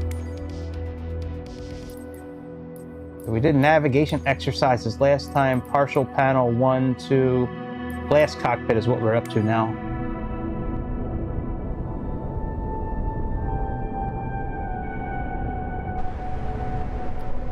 Need to make sure I have the right controls set up.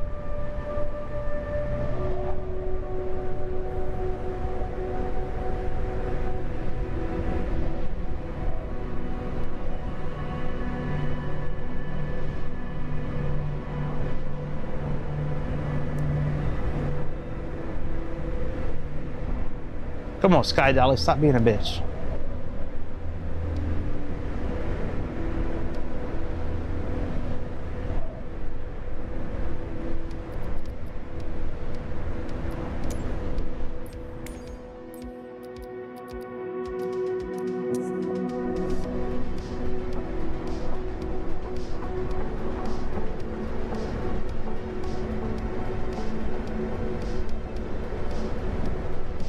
Come on, let's go.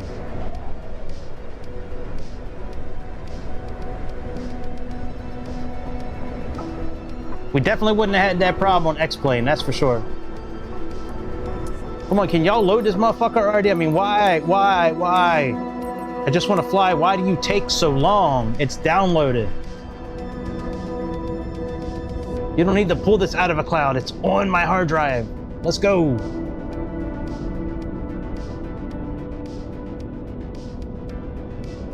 These games just don't have the same sense of urgency that I do. Load up! Yeah! Come on!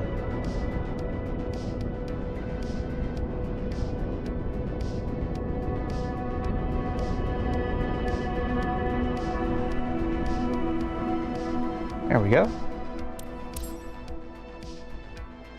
Make sure I have the proper setup here with my throttles.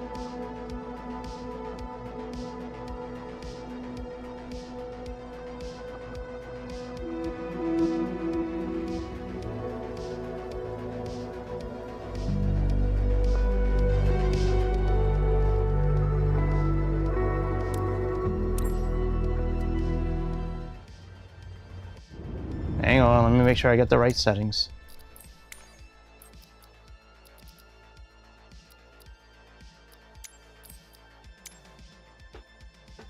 Nope.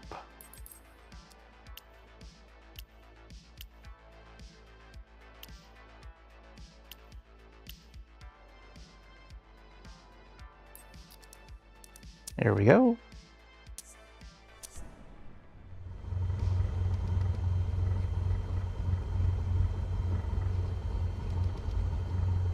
Oh, do I need to turn the sound on?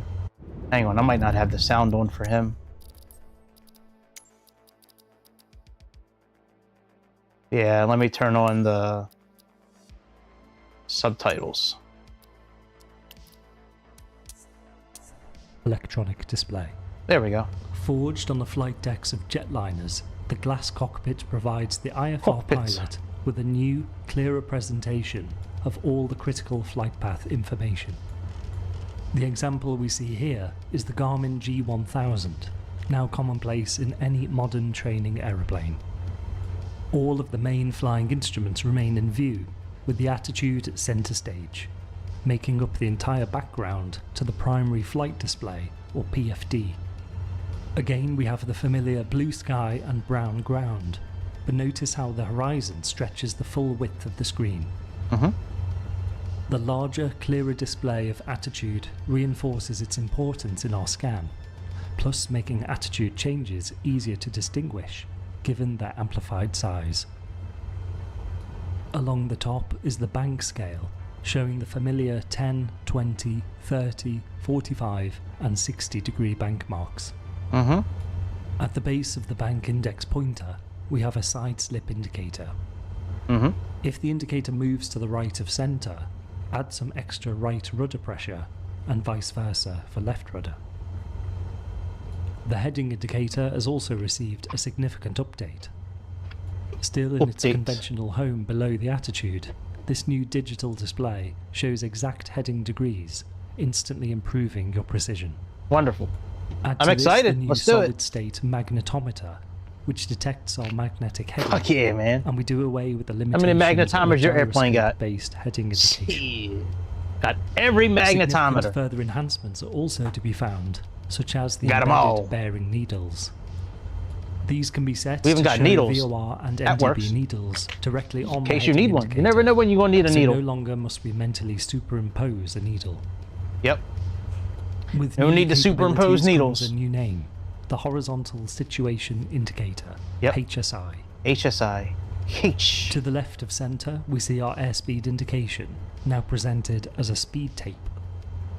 To the right of our attitude, we see the altimeter right where we expect it, but now coupled with the VSI further to the right. So we have seen the new face of 5 out of our 6 main instruments. What about the turn coordinator? Look to the top of the HSI. Either H. side of the heading window, where we see our heading, there is a small scale to the left and right. During a turn, a magenta indicator will appear in the direction of turn. Sweet. Once a rate 1 turn rate is achieved, we will reach the full scale position. By now you will see that all of the familiar indications remain, but with a clearer, more precise presentation. To ease the task of maintaining heading at altitude, we can now utilise Tell the me concept and I will of ease bugs. your suffering. A bug is a marker that we place The on a bug. digital instrument, such as a heading or altitude target. Where's this guy from? Having a target bugged makes it more immediately identifiable. What? Bugs dialect are set is that? with physical controls. What country providing you from? easy access in the busy cockpit environment. Are you from Use the Ireland? heading knob to set a heading bug at 0 Nah, he's not Irish. degrees. What did we have to set it to?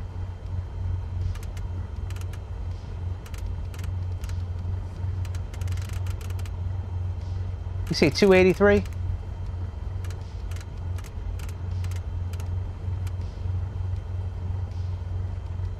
Shit, what did he say to do? Oh, 83. See bad, how a dude. blue bug now sits atop our target on the HSI. I didn't see it up there We're in the less top likely right. to miss this during a complex manoeuvre, improving accuracy further. We can see our selected heading to the top left of the HSI, displayed in blue. H. The altitude knob has 2 controls, the large outer knob for thousands of feet and small inner knob. He must for be hundreds. English, because K from K's Use the cooking. knobs to set an Calls altitude onions, bug onions. of 5,000 feet. So maybe that's like a thing where you say the H. All right, so 5,000 feet.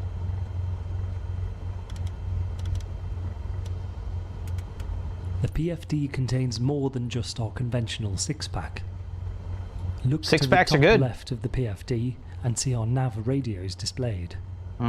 Here we can tune our Nav1 and Nav2 radios to a desired nav aid. Sure can. The conventional standby and active concept remains, switched with the swap button.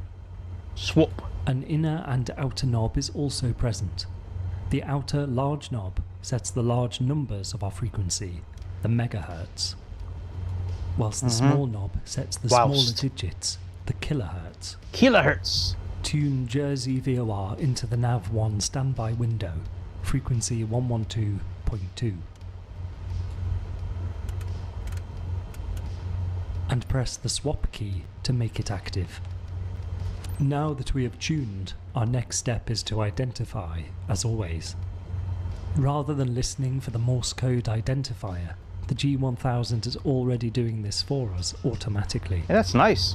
Notice the Juliet Sierra Yankee identifier displayed beside the active Nav1 frequency. I do see that. The Jersey VOR is now tuned and identified, ready to be displayed on our HSI. HSI, that's At the good. base of the PFD, see the CDI button. This allows us to toggle between the various display modes available for our CDI, which is now built into our HSI. By pressing this, we now have our CDI set to display Nav1. To select a course to fly, we use the course knob, located to the right of the PFD. Set a course of 004.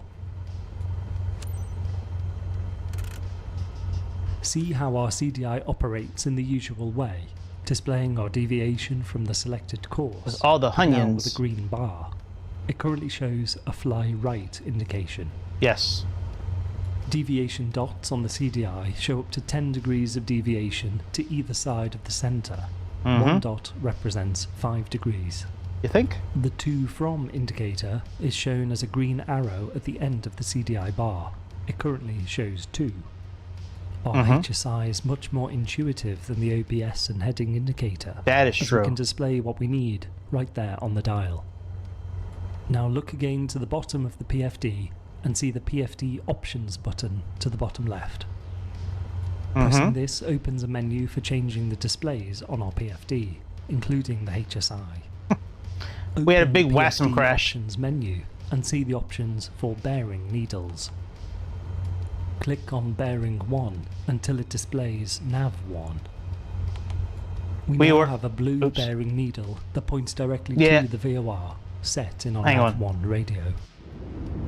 We were in 4x speed, we were cruising, and all of a sudden the autopilot kicked off.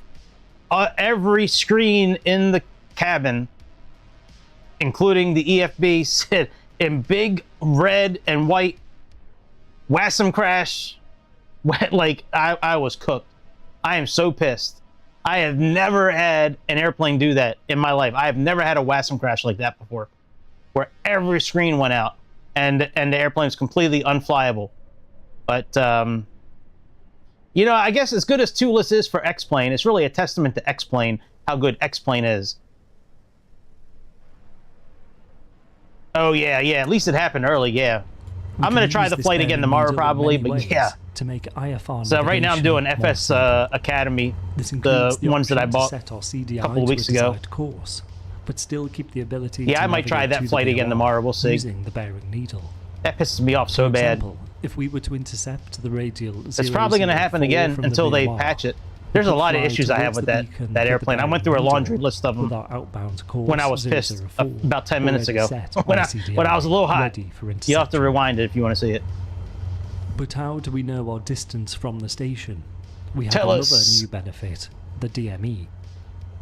Distance Measuring Equipment, DME, transmits a signal that is interpreted by our avionics as a distance. When we selected bearing 1 to Nav1, a small window appeared to the left of the HSI. Within this window, we see our DME. We are currently 6.3 miles from the DME station, which is located at the Jersey VOR. One thing to be mindful of, however, our DME displays our distance from the beacon via line of sight. Yes. This means that once directly overhead the beacon, we would not get a 0 miles indication, but it would display our height above it in nautical miles. Yes. This is known as slant range. For example, That's racist. 1 nautical mile is approximately 6,000 feet. Okay. If we flew overhead the DME at 3,000 feet, we can expect a 0.5 nautical mile indication. Gotcha. Okay, makes sense. Instrument procedures are built to take this factor into account. It also becomes less and less relevant with lower altitudes and greater distances, Yes. but is something that you should be aware of when passing overhead a Appreciate DME it. station. Let's now turn our attention to handling NDBs on this equipment. Oh, wonderful. Along the bottom Let's of the do it. PFD, press back to leave the PFD options page. Then press the ADF DME button. This opens up the ADF tuning window. Unlike our old ADF radio, we can now have an active and standby frequency set, like our nav radios. Use the FMS knob at the bottom right of the PFD Yes. to tune the standby ADF to Jersey NDB, frequency 329. You got it, pal. The large knob moves the cursor, and the small knob changes the digits. There is space for 5 digits with the decimal, so set 0329.0. Well, if you tell me how to do it, then I'm never gonna... set. Man, shouldn't have told me that. I'm trying to learn on my own.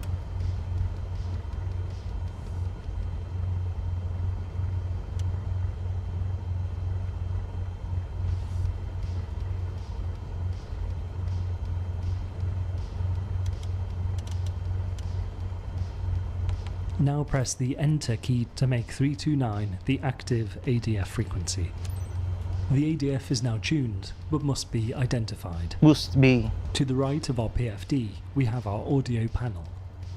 Within the white box in the centre of this panel, we have our ident audio controls. Turn on the ADF ident. A light appears above the ADF button when the ident is enabled. That is true.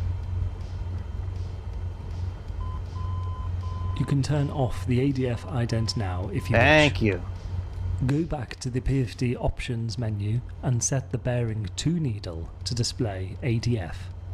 You got it, pal. We now have a bearing needle pointing to the NDB. Notice how Sure the do. bearing 1 needle is thin and the bearing 2 needle is thick to differentiate them. Now look across to the right side of the cockpit to our other main display, the MFD. The multifunction display, MFD, displays our engine parameters down the left-hand side. It sure does. We are mostly interested in the RPM indication at Yes. the top left of the MFD. Yes, we are. The We need to moving make sure map those are display good. on the MFD can be useful for orientation and for displaying airspace, airports, and other navigational features. Other. But we will not be gotta be utilising most English. of these features as part of this course. Sounds as we want English. to It's gotta be, instill the 'cause fundamental skills the way he of puts the H in front of flight, everything like so K. we will make only minimal K's use cooking. of the MFD. We have covered a lot in this introduction to the G1000. Is that it? We're not flying? Once we get airborne, it will start to feel more intuitive. What a waste of fucking and space. expected. Won't I better take get a long passing to grade on this appreciate one. how I'm gonna be these mad more if I advanced fail this avionics class. help you to fly IFR. Did we We pass? will now move on and perform an instrument departure. Sweet. Yay, I passed. All right, good night, dude. I'll see you later on. Wow, that's the first time I got a like 100%. That is cool. What a great class. That's my favorite class so far. All right, let's try standard instrument departure. Let's do this one here. So we're gonna pitch up to 7.5 full power. Cruise, we need to be pitched at 1 power, 2400 RPMs. Okay, so that makes sense. So touch the tip to the line, and then you need to have a little gap. Who doesn't like a little bit of gap between their legs like that? Gap is sexy, man. When you see walking down with that little heart-shaped gap, yeah, boy. That's some healthy living right there. Oh, or at least our tail number shows up on this airplane. Didn't show up on the Aerosoft one. I don't know why I was expecting great things from that airplane being, I guess because Aerosoft makes really good ERJs and CRJs. And I was like, oh, well, ToLiss. I mean, ToLiss is really good. The airplane must be great. I mean, I think Inabuilds makes a better airplane, to be honest. I never had Wasm crashed on a fucking Innobuild's airplane before. The weather would scupper our plans from the outset if we were flying visually under VFR. Our IFR flight plan, however, permits us the freedom to operate even in the face of inclement conditions. That is true. So that is what we'll do. But how do we depart an airport and join the aerial pathways above us? We fly a standard instrument departure, SID. Think of a SID as the on-ramp to the IFR highway. It gets us climbing safely away from the runway and into the gloomy skies above us. After filing an IFR flight plan, air traffic control is fully aware of our intentions. The flight plan includes our aircraft type, registration, destination, and intended route. We have selected the ORTAC departure, which is named by the waypoint ORTAC, where the SID ends and the airways begin. Sweet. The procedure takes us from runway 08 to the Jersey VOR, Juliet Sierra Yankee. We leave Jersey on the radial 004, climbing initially to 5,000 feet, as we set up in the previous lesson. Use the altitude knob to set the altitude bug to 5,000 feet. We have Way ahead, you pal. identified and displayed the VOR, set 5,000 feet as an altitude bug, course 004 on the CDI, and an initial heading of 083. Yeah, we're all set. Runway 08, fly to the VOR using the bearing 1 needle, then leave Jersey on the radial 004. This sets us up for the SID, and we are ready to go. Set flaps 10, and we'll advise ATC that we are ready for departure.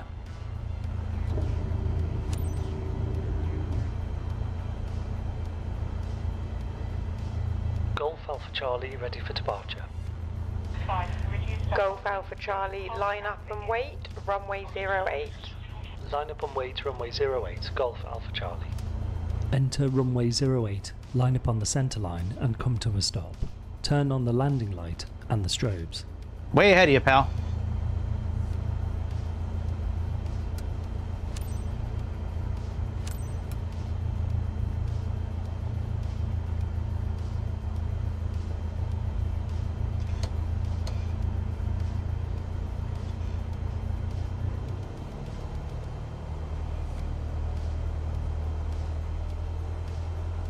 Can't believe that airplane just stopped like that. That really makes me mad. $70 airplane. And I mean, Jesus Christ. You could barely hear the engines when they click on. They got to do some work on that thing. I think they let that cat out of the bag a little too early. I really hope Bluebird doesn't do that, man. When that Bluebird 757 comes out, for the 5 decades they've been working on that airplane, that shit better be platinum mint edition when that thing comes out, or I'm gonna be real upset, because they're starting to treat these airplanes like game developers treat AAA games right now. It just seems like they're just putting out any shit they can just to throw it on the wall. People will just buy it up, man. But you come here and you get the truth. You go to some other channels, man, them motherfuckers, they won't tell you how it is. I'll tell you how it is. That's a big waste of money, that airplane right now. Not if you're expecting it to work like Phoenix, Flight Sim Labs, PMDG, Just Flight, like those kind of airplanes, Black Square. It's not going to work like that. Long as you're okay with it working like Captain Sim. Come to a stop on the centre line. Long as you're okay with, you know, it being like an Innobuild kind of quality, you'd be okay. I was expecting great things because of the name ToLiss. But, yeah, man. Not such great things. All right, can we stop here? For climb, we'll use the same pitch and power targets as before. 7.5 degrees of pitch and full power. We will retract the flaps once above 300 feet above airfield level. That'll be about 600 feet on the altimeter. Right, yeah, because we're almost 300 feet now. Golf Alpha Charlie, cleared for takeoff, runway 08, wind calm. Cleared for takeoff 08, Golf Alpha Charlie. We're cleared for takeoff. Rotate to the climb attitude of 7.5 degrees and fly runway heading 083. Got it.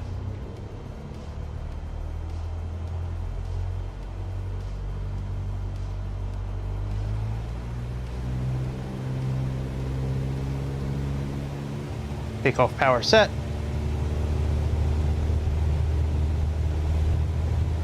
Airspeed's alive.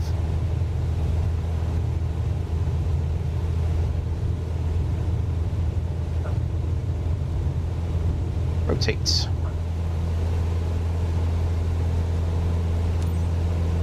Now maintain this pitch target and keep us on heading 083. This is a climbing scan pattern, prioritizing the HSI.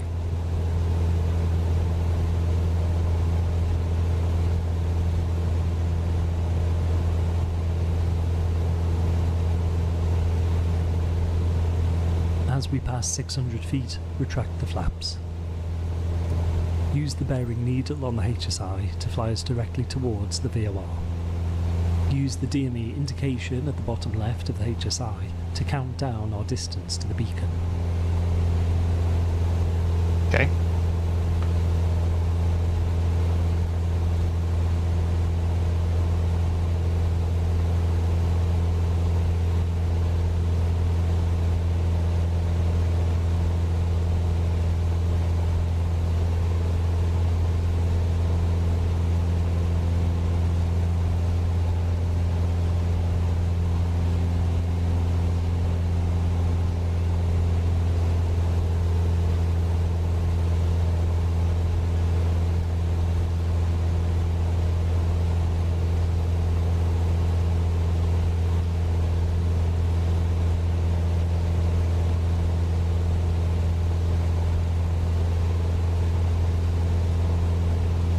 So far, so good.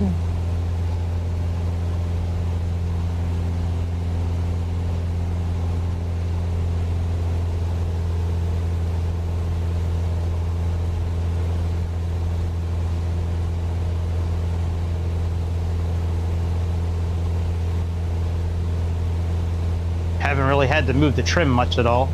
So far, just a little bit.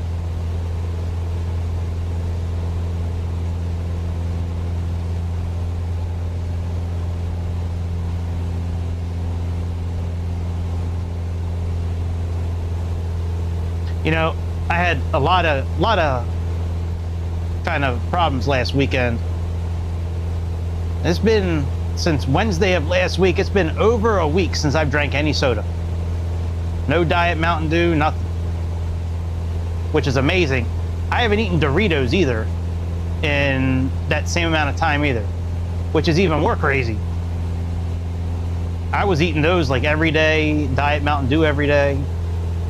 Now, I was still losing weight, but boy, I've really I don't know, it doesn't even look good to me anymore. We're now 2 nautical miles DME distance from the VOR. We're going to leave the VOR on radial 004, which is set as our course. To anticipate the turn to our outbound radial, and to roughly account for our slant range, we will turn when we get within 1 DME. Okay. I'll help you by setting the heading bug. I'll do this for you in most lessons. Well, thank you. It's nice of you. So spicy nacho Doritos have that red 40 chemical in it, and I'm not trying to eat that anymore because it can inflame, can inflame my intestines and guts and all that. But yeah, the Diet Mountain Dew, that just kind of stopped. I don't know. Just kind of lost my taste for soda. I really just been drinking water and a little bit of fruit juice every once in a while, but that's crazy to me, man, that I was drinking 20 or 30 ounces of that shit a day. To heading 004.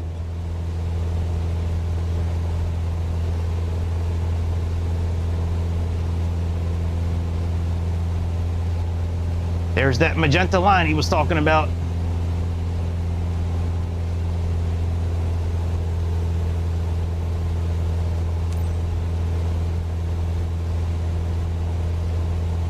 Good turn.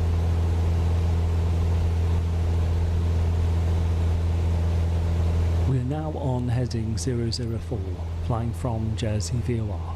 We're looking to fly the radial 004. We are positioned on the radial 004 from the VOR as intended. Fly heading 004 to maintain this course. Level off at 5,000 feet, using 10% of the S as usual.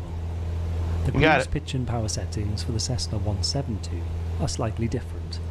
Use 1 degree of pitch up and 2,400 RPM, giving 100 knots. Okay. We can do that. Can I put the autopilot on now too? Can we do that on this lesson, or am I hand flying it the whole time?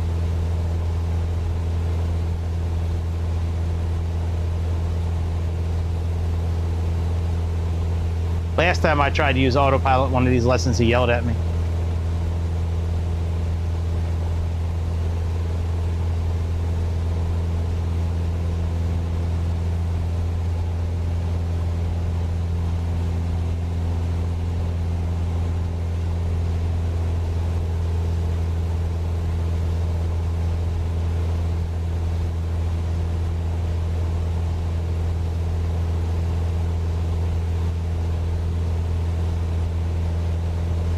Set the pitch at just 1 degree nose up.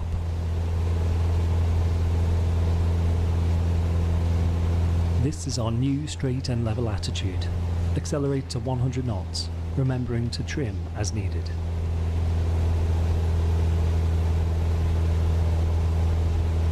And set 2,400 RPM.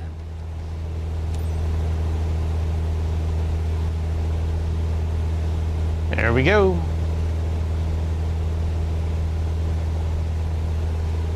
You can already see some of the advantages of our electronic displays. Yeah, it's much easier to keep We it can set a course at but altitude. still continue towards our beacon with the bearing needles.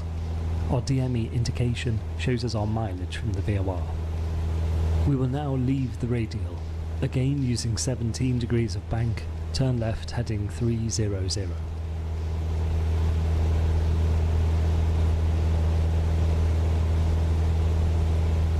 See how the magenta turn rate indication along the top of the HSI shows a rate 1 turn.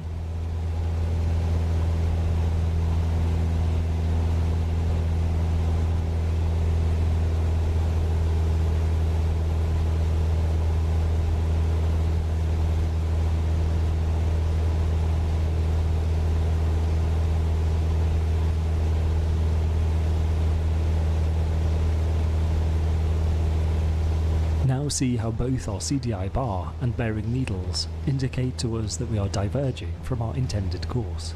Yep, that is We are true. flying from the VOR, so we are pulling the tail of the bearing needle. Yep. The CDI bar represents our selected radial, showing us where we want to be. As we are diverging to the left, the CDI is moving off to the right. Continue on this heading to gain some distance from the VOR. Okay. We will now shift our directional reference from headings to tracks. Our heading Alright. is the direction our nose is pointing, whereas our track is our path over the ground.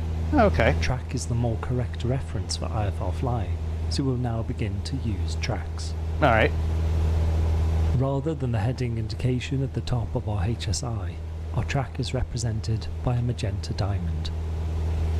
In nil wind conditions such as today, heading and track will be equivalent. Turn right onto a track 049.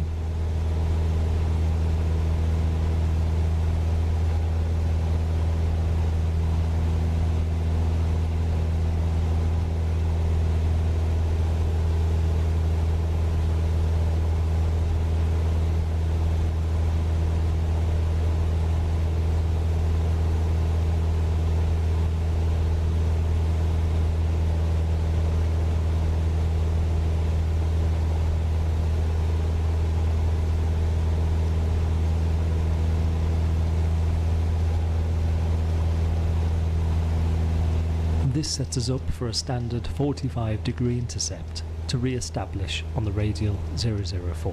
That is true. See how the tail of the bearing needle is being pulled back towards our set course. The needle shows us how many degrees off course we currently are, giving a useful countdown to interception. Continue on track 049 until the CDI bar reaches just half a dot of deflection, representing 2.5 degrees. You got it.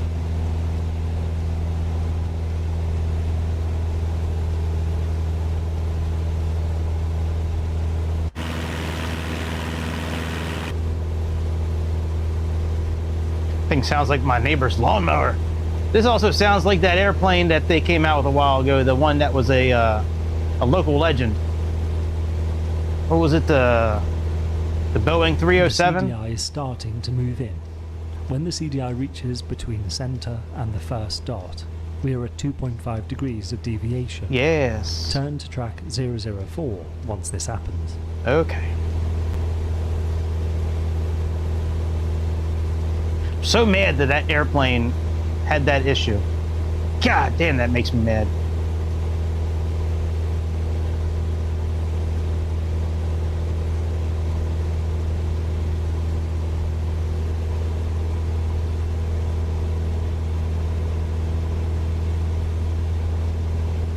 All right, almost ready to turn.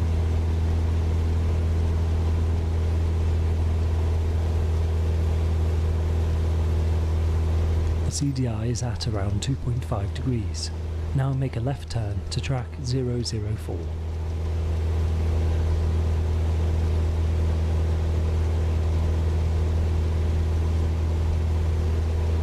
There we are. And get us re-established on the course 004.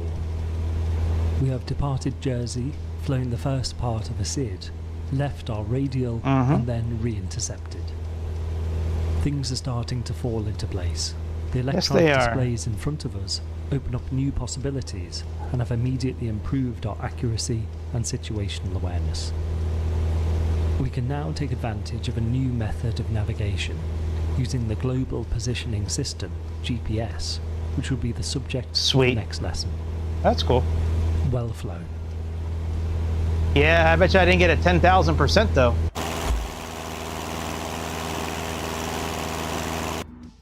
Did I get a 10,000? Hey!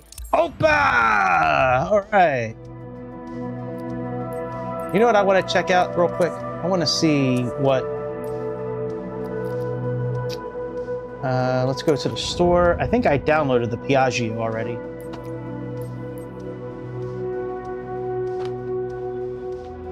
I think I already updated all that. Let me see here.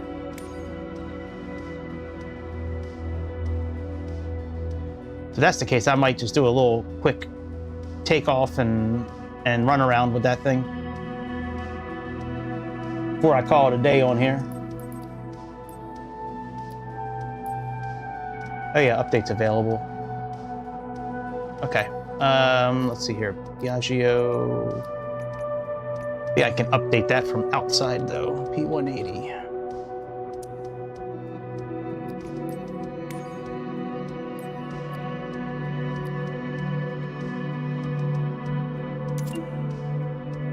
Download.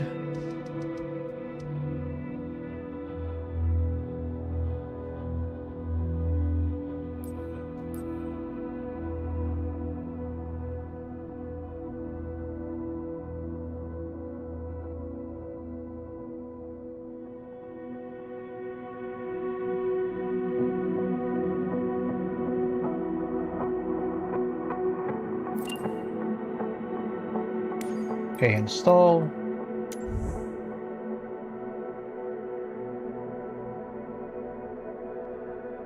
Excellent, so that's done.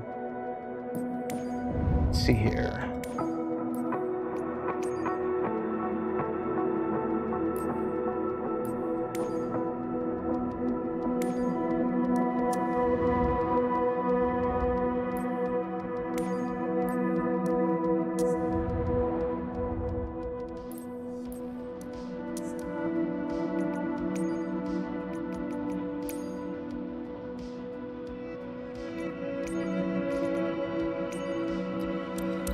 Yeah, let's see how this little thing sounds and looks real quick before I call it a night. I think I'm gonna try to come back tomorrow and do that flight again. We'll try it again.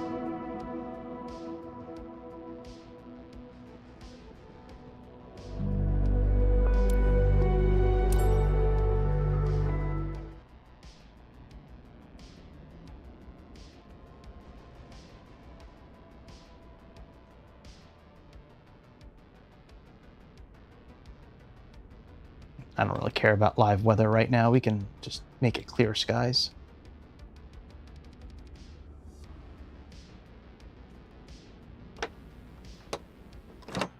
That's a nice.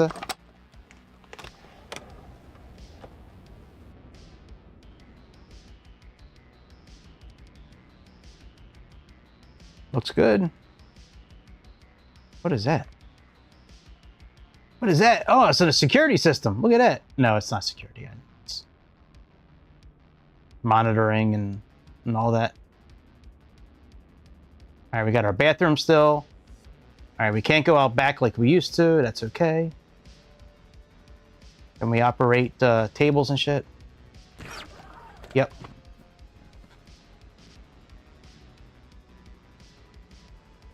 Okay, sunshades we can do, lights. I think lights we can do from up front.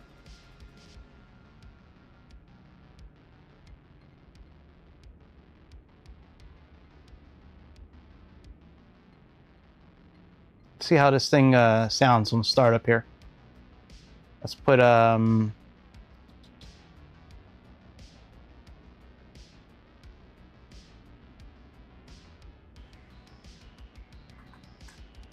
where is the battery?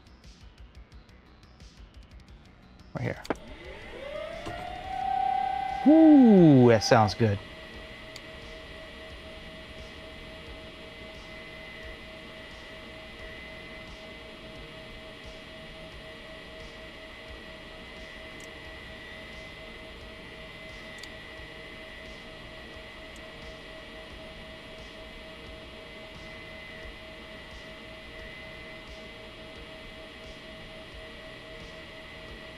All right, let's see here. We have systems. Oh, no, that is interesting. Does that go through the different anti-ice engine oil boots? Okay, now we have fuel. Okay, we do have fuel. All right, let's try this here. So we open our fuel valve. Well, we'll do our right side first, I guess. Main pump on.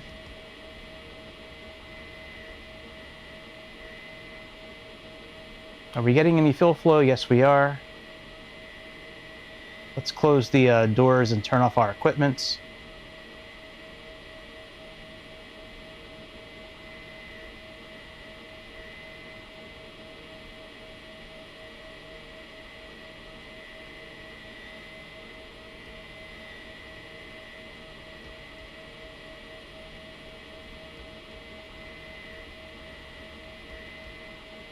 Very nice. That's cool. Look at that. Very cool. All right, chocks. Instrument covers, pitot covers, engine covers, and props. I like that. That's an update. That's cool. All right, let's try to turn this engine on.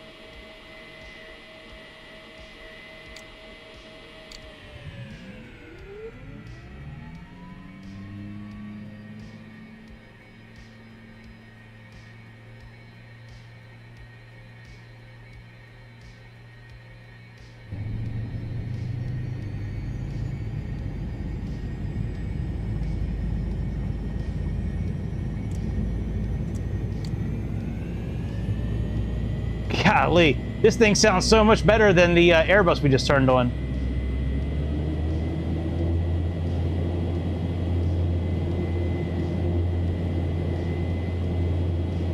Reset and then on.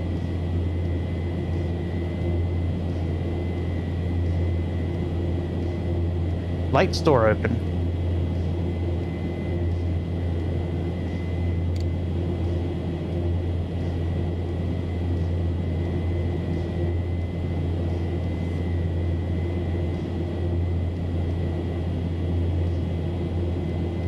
Okay, ground idle.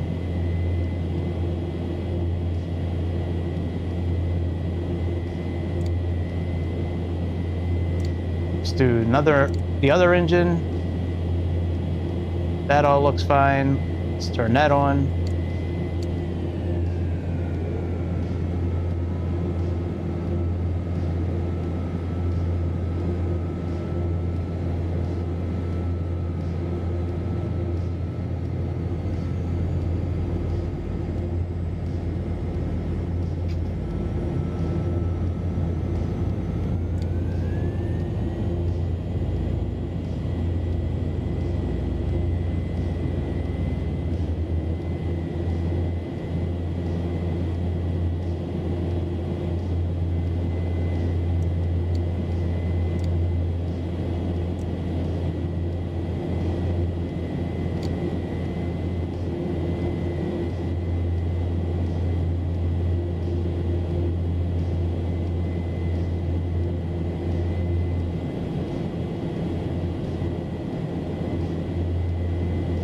Very nice.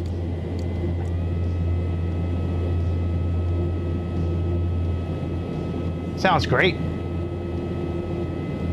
Hydraulics working. Landing lights. Oh, I love it. Those are lights opening up and closing. Very nice, man. EPU drain. Oh yeah, we got to turn the EPU on. Very nice. Well, I'm gonna find a flight for this thing. Oh, you know, I think I already have one, actually. I have one saved already. Yeah, we're gonna do that in case this other airplane crashes out again. I can't believe that fucker crashed out. That makes me so mad. That does, man. That makes me so mad.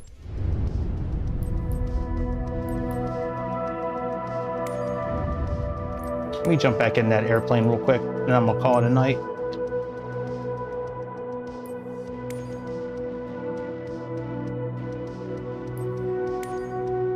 What other airlines do they have here besides Lufthansa? Lufthansa, let down your hair.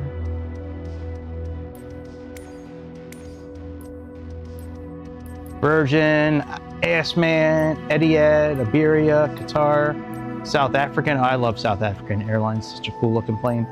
Azerbaijan, Thai, Cathay, China, Hainan, Plus. Man, they got a lot of airplanes here. Mahan, Universal. Very cool. All right, let's go back to where we were at before.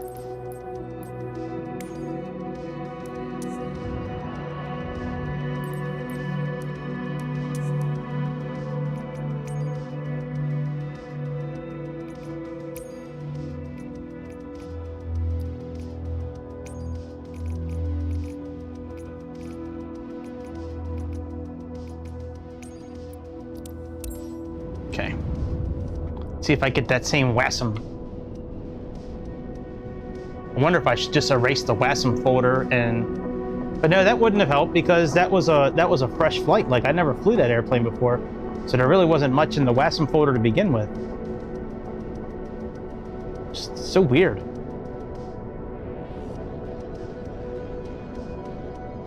Now, it could be that it's not able to run it with FSR, or I'm wondering if that would have been able to give it a WASM crash using FS Realistic or SkyDolly. No, SkyDolly wouldn't have made a difference. Not with that airplane. I don't think so.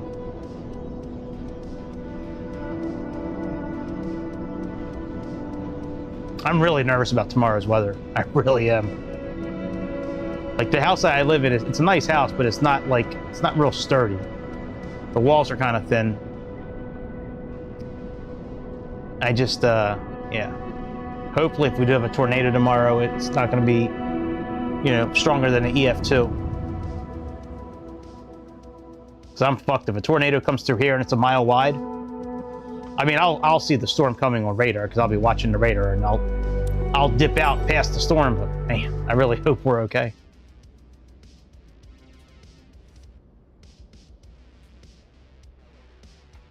Okay, can we do this here? Yeah, let's do this. I want to start this airplane up again. Hear what it sounds like again. Do I have FS Realistic turn off? Yes, I do. Okay.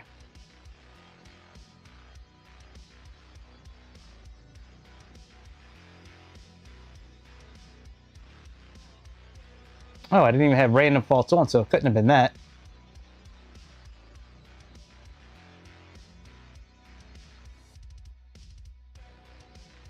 Still think that's very cool that this thing pauses and, I mean, it does it automatically.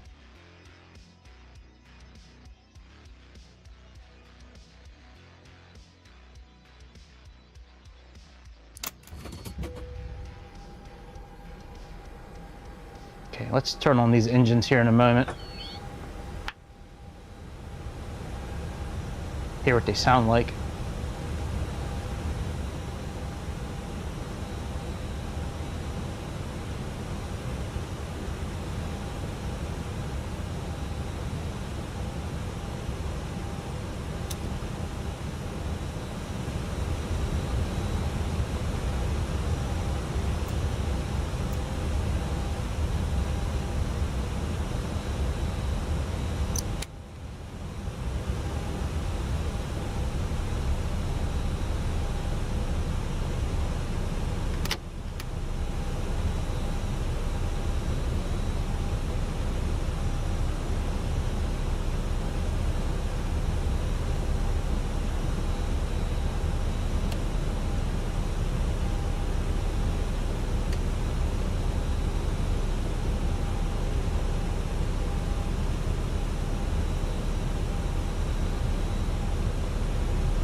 Now you can hear it a little bit.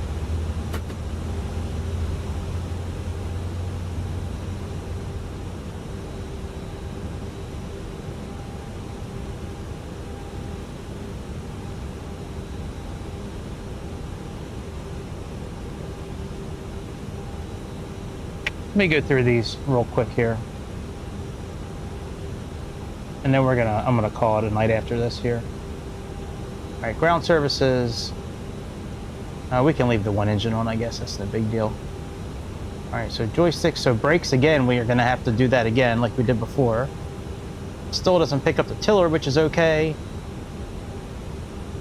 And then, yeah, that really bothers me that I can't set each throttle separately.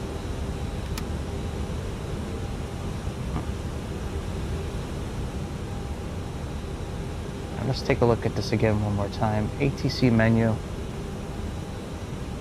Other requests. Clearance.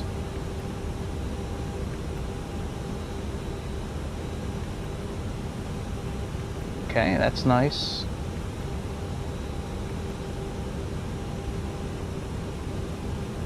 Let's see here. KEWR.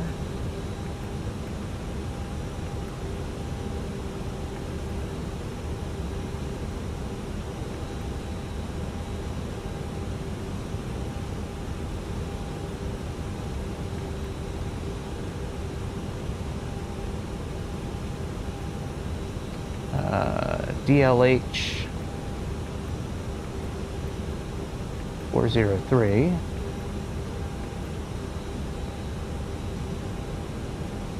Notification unavailable. Yeah, it's because I don't have VATSIM connected up here. Yeah, under settings. So I have Hoppy in there. The ADA source. Pilot's Edge, VATSIM. Start with bright displays off. Oh, I like that. Yeah, like there's a lot of things that are really cool about this airplane. There really are. All right, let's see what this is. Overwrite. Oh no, I don't want to do that. Shit. All right, load situation. Hey, good landing.